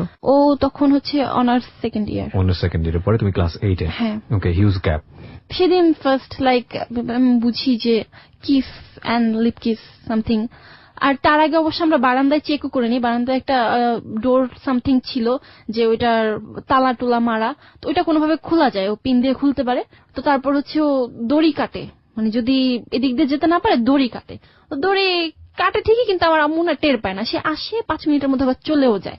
তো তারপর আমার আম্মু এসে পরে বুঝতে পারে যে দড়ি কাটা কেন, বাট ওইভাবে বুঝতে পারে না, ভাবছে চোর টোর। এই দিনটা চলে যায়। মানে এটা ছিল আমাদের রিলেশন হওয়ার পর ফার্স্ট এই টাইপের কিছু একটা, দেখাও হয় নাই আমাদের বাইরে। দেন যেটা হয় যে 27 জুন রিলেশনের 1 মাস হবে। তো তখন ওর সাথে আমার এমনি আগে কথা হইতো যে তুমি আমাকে কিস দিও বা লিপ কিস, এটা সেটা এইটুক পর্যন্ত কথা হইতো। ও আমার খুব ভালো ছেলে, এলাকায় ওর একটা ছিল, নামাজ পড়ে, আর আমিও তখন বোরখা পড়তাম রেগুলার। একটা পর্যায়ে ও আমাকে বলে তুমি বাইরে মিট করতে পারবা না, তোমার এই প্রবলেমে পড়বেন, বাসায় তো মিট করতে পারবা। আমি বললাম যে হ্যাঁ এটা পারা যায়, বিকজ তাহলে আমার ফ্যামিলির কেউ দেখবে না।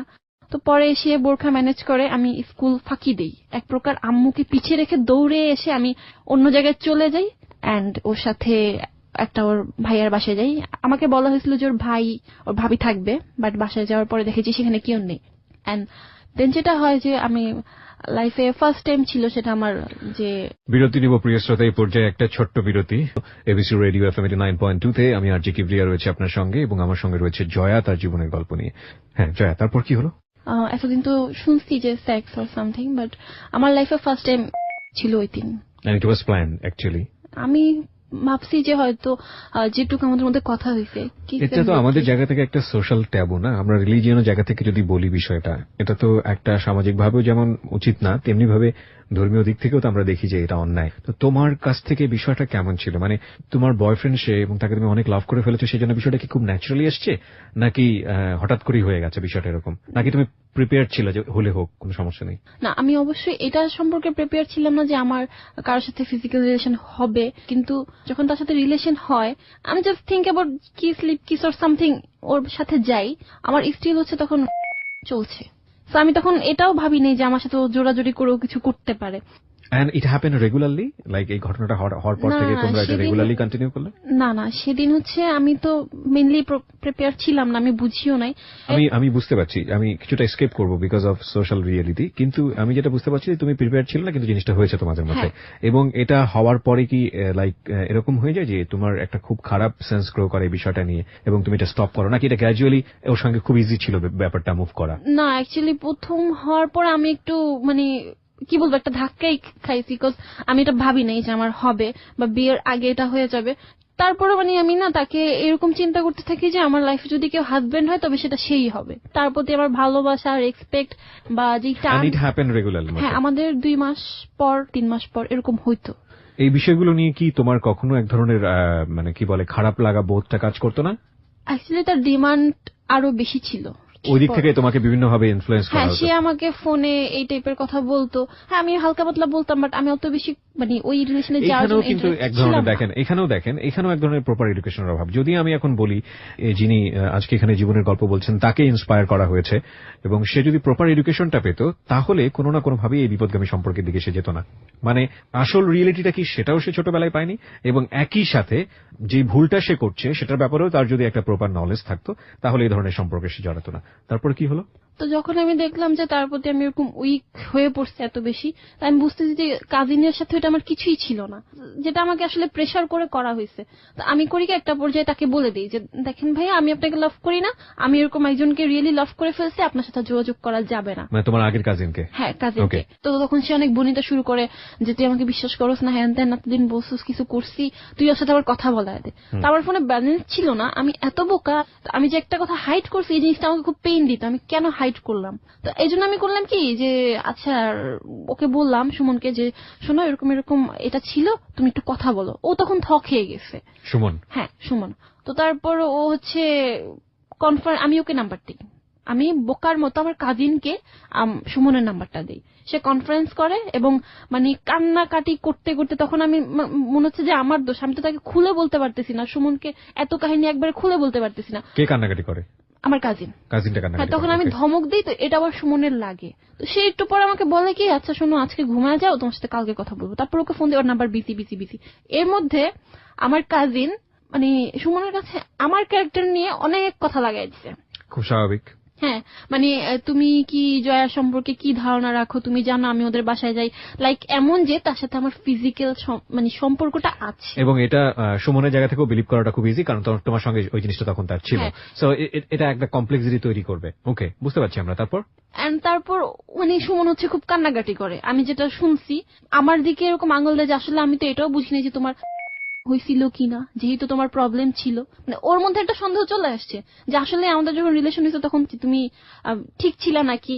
তার মানে সুমন তোমাকে যে কোয়েশ্চেনটা করে সেটা it's all about your virginity, হ্যাঁ, রাইট? ওকে, হ্যাঁ। তো তখন আমার খুব খারাপ লাগে যে আমি তোমার সবকিছু বলতেছি, আমার ওর সাথে কিছু হয় নাই, মানে ও বিশ্বাস করে আবার ওর খারাপ লাগে। এর মধ্যে দিয়ে রিলেশনটা খুব খারাপ হয়ে যায় আমাদের, শুধু ঝগড়া হয়, সন্দেহ, অনেক কিছুর মধ্যে। যাক, জিএসসিটা দিব তার আগে আবার আমি আম্মুকে আরেক দফা জানাই, এরকম করতেছে। বয়ফ্রেন্ডের বিষয়টা বলো না, মানে কাজিনের বিষয়টা বলি। আম্মু অনেক বকাঝকা করে, কারণ আমি এবার ওর দিক থেকে টোটালি সরে আসছি, এবং যারা যারা শুনছে আত্মীয় স্বজন সবাই বলছে যে এটাই ঠিক করতেছো জয়া, কারণ তুমি ছোট ছিলা, যা করছো করছো, এখন যদি তুমি করো ফিউচারে তোমার বিয়ে হবে বা সামথিং, এটা বেশি প্রবলেম করবে। তো তখন এখন আম্মুর একটা সাপোর্ট চলে আসলো। তো আমার সুমনের সাথে রিলেশন ভালোই চলতেছে। হঠাৎ করে ক্লাস 9-এ আমি ফেসবুক আইডি খুলি ফার্স্ট টাইম। ও আমাকে খুলে দিত না, তারপর খুলি। আমি না ফেসবুকে নতুন নতুন ইউজ করতেছি, তো যেই মেসেজ দেয় তার রিপ্লাইটাই দিতে পছন্দ করি। লাইক এটা আমার কাছে একটা মানে মজার জিনিস হয়ে গেছে। তো দেখা যাচ্ছে যে আমি সিরিয়ালি দিলে ওকে একটু দিতে লেট হয়ে যায়। এটা নিয়ে আমাদের ঝগড়া হতো সুমনের সঙ্গে। হ্যাঁ, সুমনের সাথে আমার ফেসবুক নিয়ে নর্মাল থিং নিয়ে ঝগড়া হয়, ফেসবুকে ছেলেদের সাথে কেন কথা বলো এগুলা নিয়ে ঝগড়া হয়। এর মধ্যে আবার আমার বাসায় আমি একদিন আমার ফ্রেন্ডের একটা বার্থডেতে বোরখা ছাড়া যাওয়ার জন্য আবদার করি, তখন আমার বাবা তারপর ভাইয়া অনেক মারে। আমার কাজিনকে নিয়ে ঝামেলা হয়, আমার ভাইয়ারও অনেকবার মারছে। তো ওইবার খুব মারে, এত মারে যে হইছে যে আমার ভাইয়া আমার গলা টিপ দিয়ে ধরছে। তো আমি তখন রাগে জিদে এরকম হয়ে যাই যে আজকে কিসের জন্য মারছো আমাকে, আমি একটা দিন একটা ফ্রেন্ডের বার্থডেতে যাব, বোরখা ছাড়া যাব, এই জন্য বোরখা পরবো না।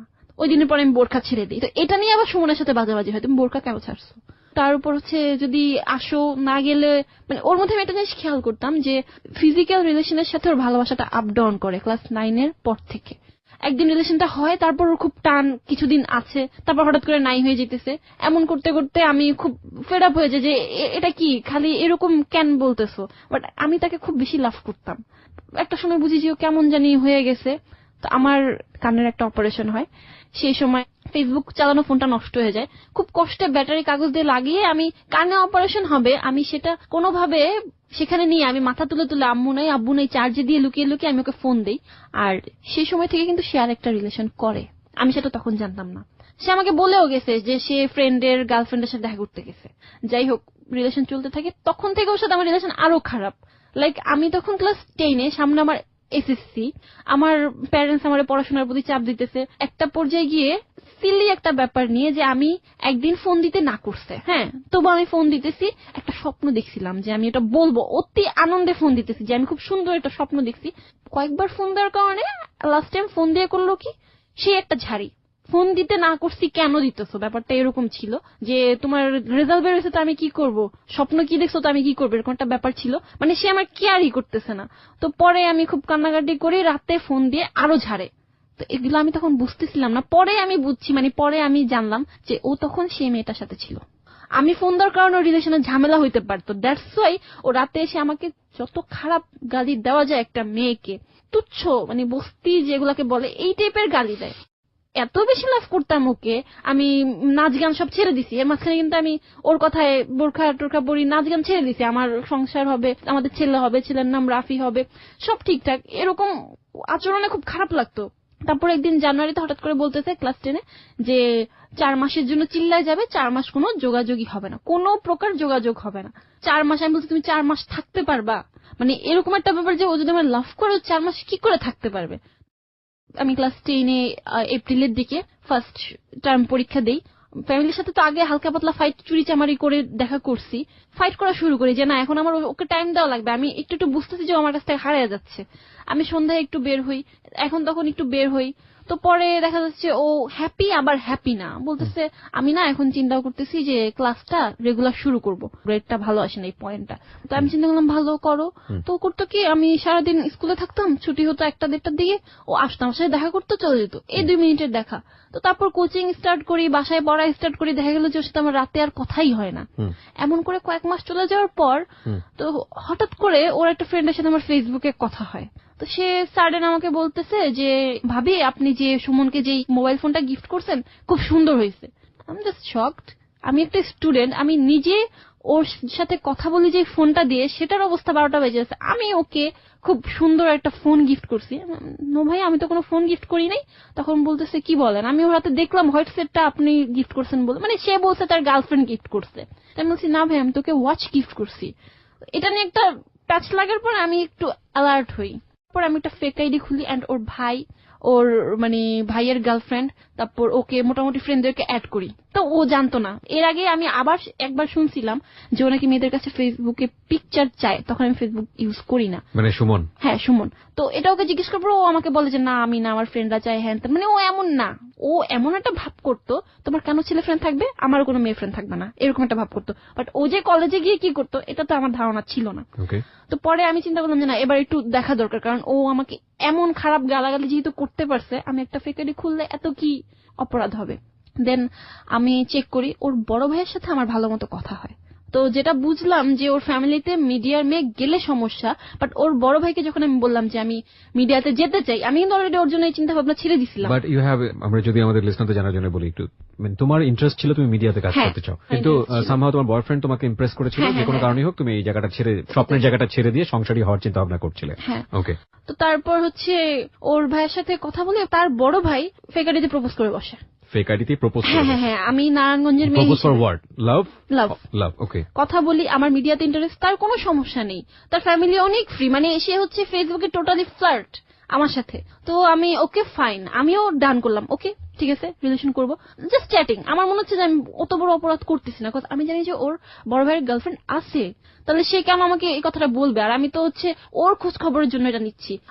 বড় ভাইয়ের গার্লফ্রেন্ড ফৌজিয়া সাজ আর কি, তো তাকেও অ্যাড করি, ওর রিকোয়েস্ট একসেপ্ট করে নাই। একটা লং টাইম পরে ওর বার্থডে, আগস্টের দিকে, তার কিছুদিন আগে হচ্ছে ওর গার্লফ্রেন্ডের বার্থডে ছিল। কিছুদিন পরে আমি প্রায় অনেকদিন পরে ফেসবুকে ঢুকি এন্ড রিকোয়েস্ট একসেপ্ট করছে। ও সরি, সেদিন দিনে একটা ঘটনা আছে, ইংরেজি টিচার যার কাছে আমি কোচিং করি তার হচ্ছে মেয়ে হয়, তো বেবি হতে সে সেদিন কোচিংটা ক্যান্সেল করে দেয়। তো ও যে টাইমটা জানে যে আমি এই টাইমের ফোন দিব না, ওই টাইমে কিন্তু ওই মেয়েটার সাথে থাকে হিউজ ঘোরাঘুরি, কারণ মেয়েটা খুব ওপেন এন্ড খুব রিচ ছিল। তো একটা পর্যায়ে আমি মানে ওকে ফোন দেই, তাও আবার আমার ফ্রেন্ডের বয়ফ্রেন্ডের নাম্বার দিই, যেহেতু আমার কাছে ফোন ছিল না। তো ও সতর্ক হওয়ার টাইম পায় না, ও ফোনটা এমন ভাবে রিসিভ করছে যে মেয়েটা হচ্ছে ওর ঘাড়ে মাথা রেখেছিল আর ওই কানেই ফোনটা ধরছে। এন্ড আমি তো বাসায় না যে আমি মিনমিন করে কথা বলবো, বাইরে ছিলাম। আমি ঠিক কি অবস্থা, কেমন আছো, এই সেই এগুলা বলতাম। তো তখন ও জাস্ট জায়গা থেকে উঠে গেছে। এর মধ্যে আবার ওর গার্লফ্রেন্ডকে ওরই কোন এক ফ্রেন্ড বোধহয় আমার কথা বলছিল, এটা আমি পরে জানছি। তো ওকে আবারও বুঝিয়ে দিছে যে মেয়েটার সাথে আমার রিলেশন ছিল, এখন নাই, মেয়েটা আমাকে জ্বালায়।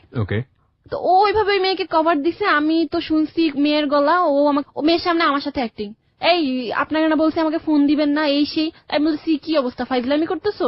তারপর তুই তো গাড়ি শুরু করছে, আমিও মানে মেজাজ খারাপ হয়ে তুই বলে রেখে দিছি। তো তার মাথায় আবার এটা ছিল যে আমি তার প্রতি অনেক উইক এন্ড আমি যে ফ্যামিলিগত অনেক কারণে ডিপ্রেশনে ছিলাম, বা আগের কথাগুলো আমি সব মানে কিচ্ছু হাইড করিনি আমি ওর কাছে। তো ও আবার চিন্তা করছে আমি কিছু করে ফেলি কিনা, ও আবার আমার একটু বড় ফোন দিছে যে কি করো, তখন আমি আবার রাগ করতেছি, ও কভার দিয়ে দিছে আমাকে।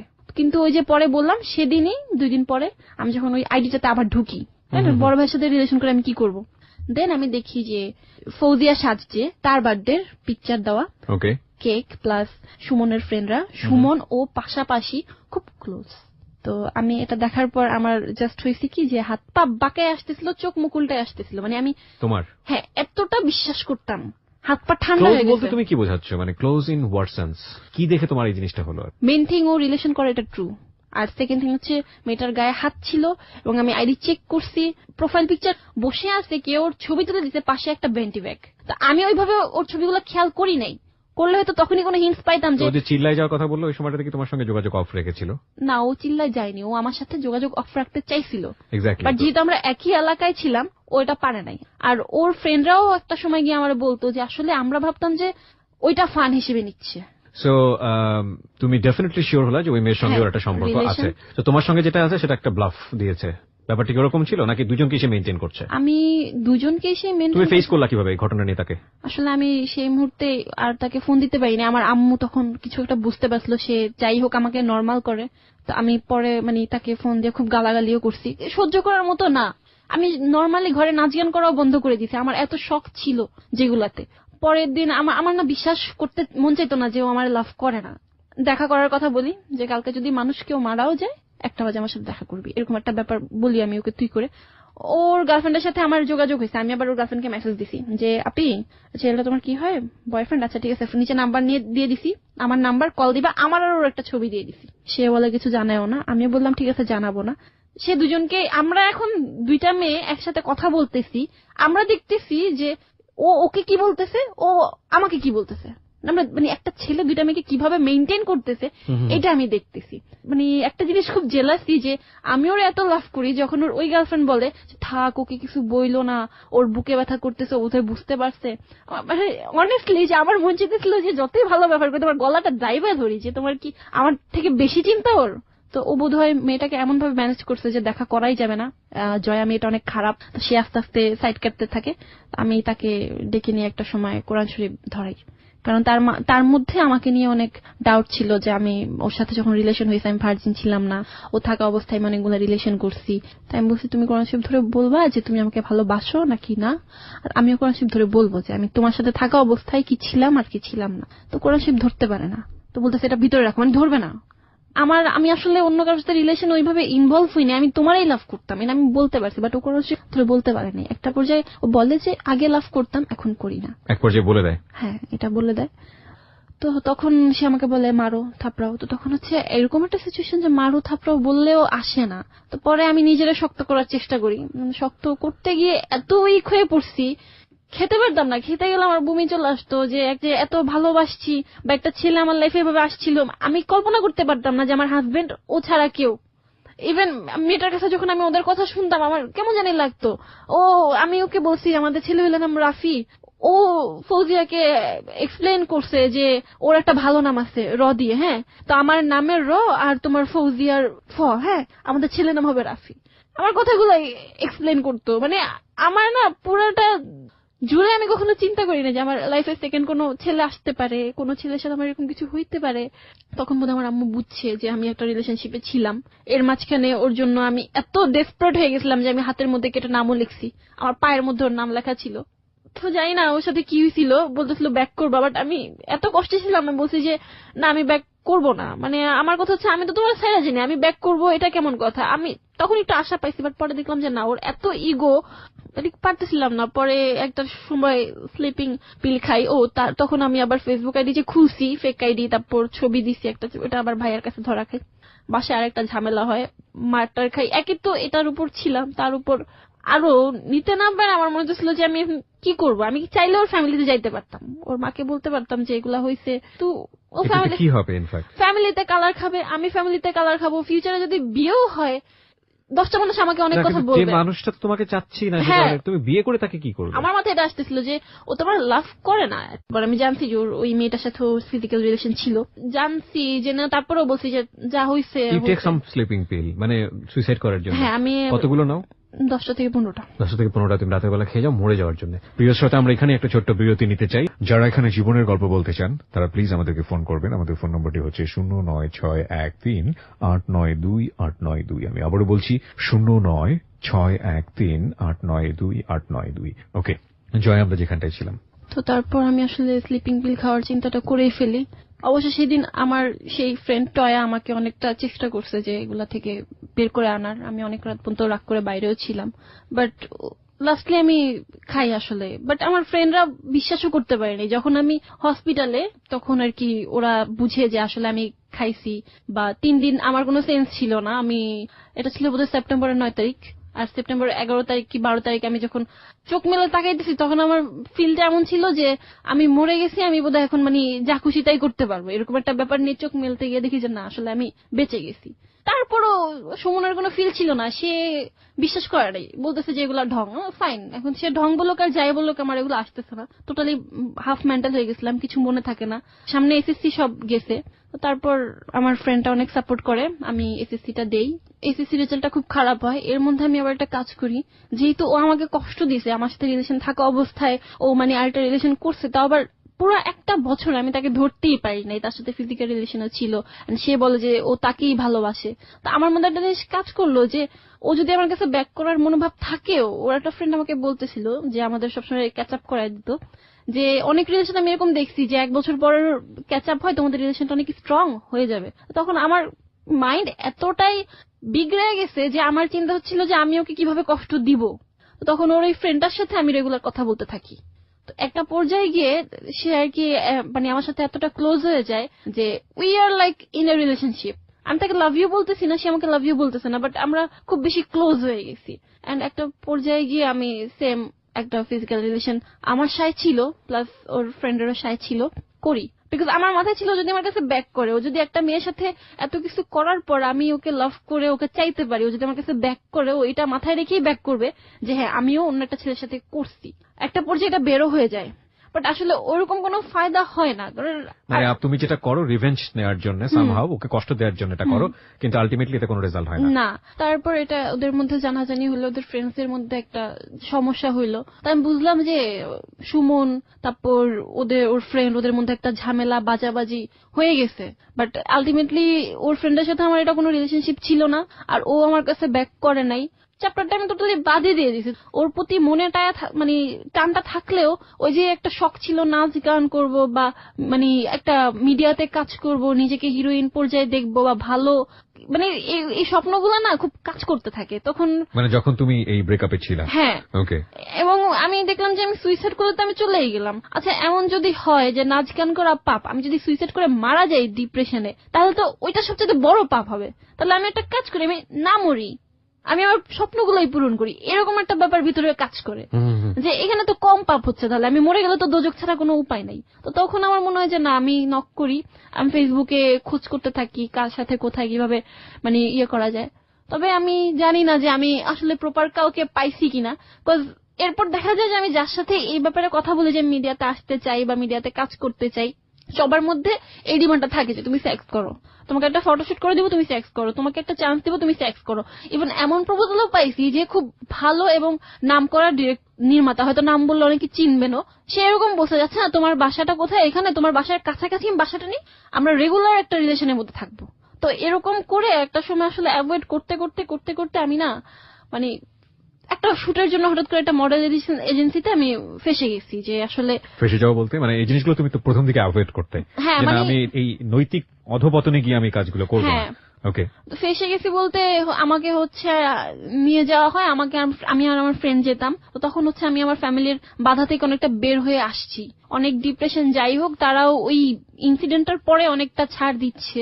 তো তারপর হচ্ছে যে সেদিন একজন মোটামুটি বয়স্ক একজন লোক থাকে, তো আমাদের দুই ফ্রেন্ডকে কোনোভাবে দুজনের প্রতি উগরানোর চেষ্টা করা হয়, বাট আমরা তো এক ছিলাম। আমার ফ্রেন্ডকে আলাদা রুমে নিয়ে যাওয়া হয় এন্ড ডোর লক করে দেওয়ার পর বুঝতে পারে যে লোকটা আমার সাথে এরকম কিছু একটা রিলেশনশিপ করবে অর সামথিং। তো এটা ছিল আমার ফার্স্ট টাইম। দেন আমি মানে এরকম আউট কারোর সাথে আমার ইচ্ছা ছিল না, আমি ওই রুমটার ওয়াশরুমে গিয়ে দরজা লাগাই দিই। এন্ড দেন প্রায় আধা ঘন্টা পরে বের হই, যখন আর কি সে আমার সাথে কিছু করতে পারে না।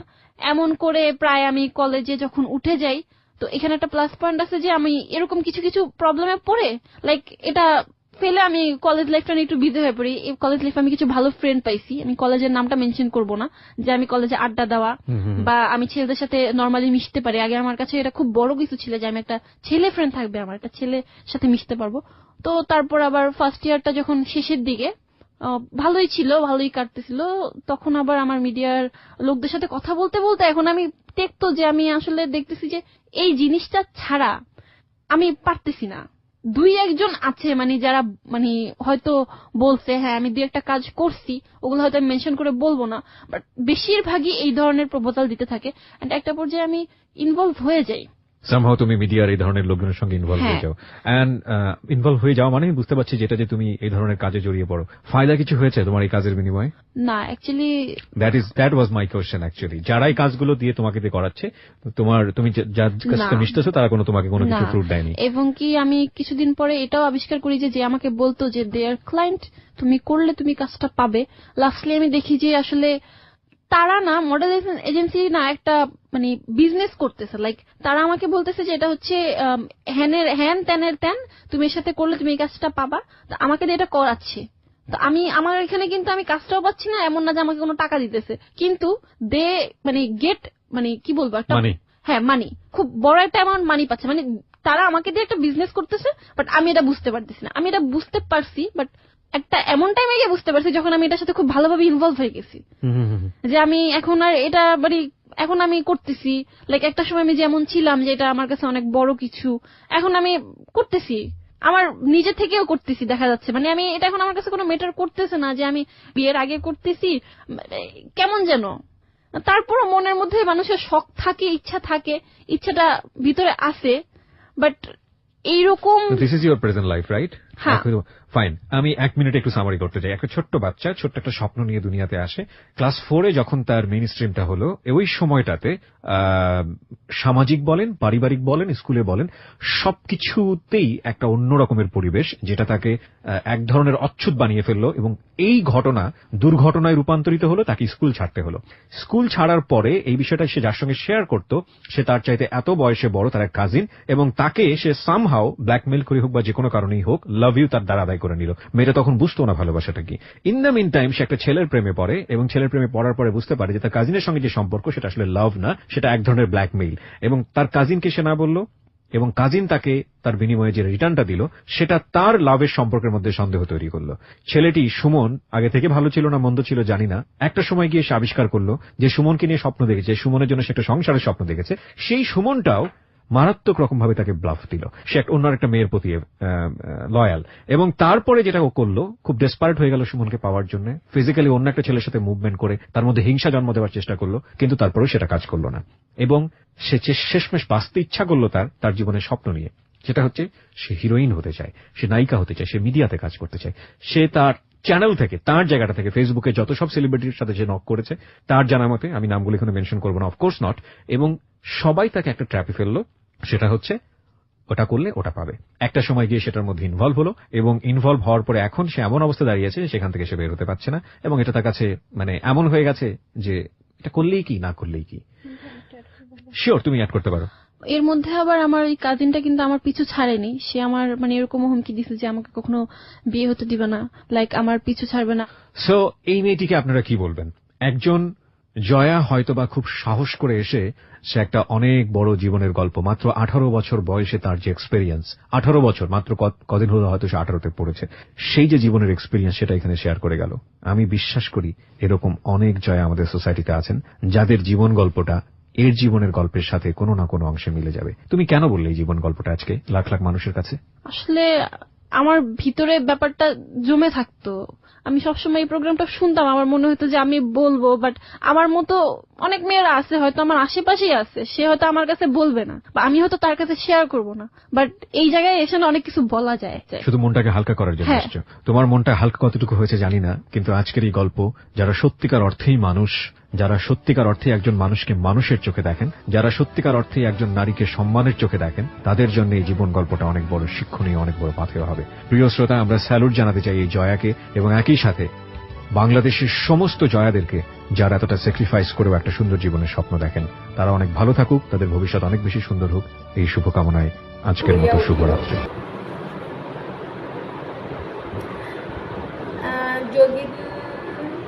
যোগেন্দ্রনাথ সরকার 1966 খ্রিস্টাব্দে অবিভক্ত বাংলার 24 পরগনা জেলায় জন্মগ্রহণ করেন। তিনি পেশায় ছিলেন শিক্ষক ও প্রশাসক, কিন্তু শিশু সাহিত্যিক রচনা ছিল তার সারা জীবনের লক্ষ্য। তরুণ বয়সেই সখা সখী, মুকুল বালক, বন্ধু বালক প্রভৃতি শিশু পত্রিকায় লিখে খ্যাতি লাভ করেন। তার অদ্ভুত বিষয়বস্তুর ছড়াগুলো ছোটদের আনন্দের জন্য অসাধারণ সৃষ্টি। তার রচিত চৈত্র হাসি ও খেলা বইটি বাংলায় প্রথম শিশুতোষ বই। যোগেন্দ্রনাথের ওপর উল্লেখযোগ্য রচনা হচ্ছে খুকুমণি ছড়া, কবি ও গল্প, রাঙা ছবি, হাসি খুশি, হাসি রাশি, বনে জঙ্গলে, পশু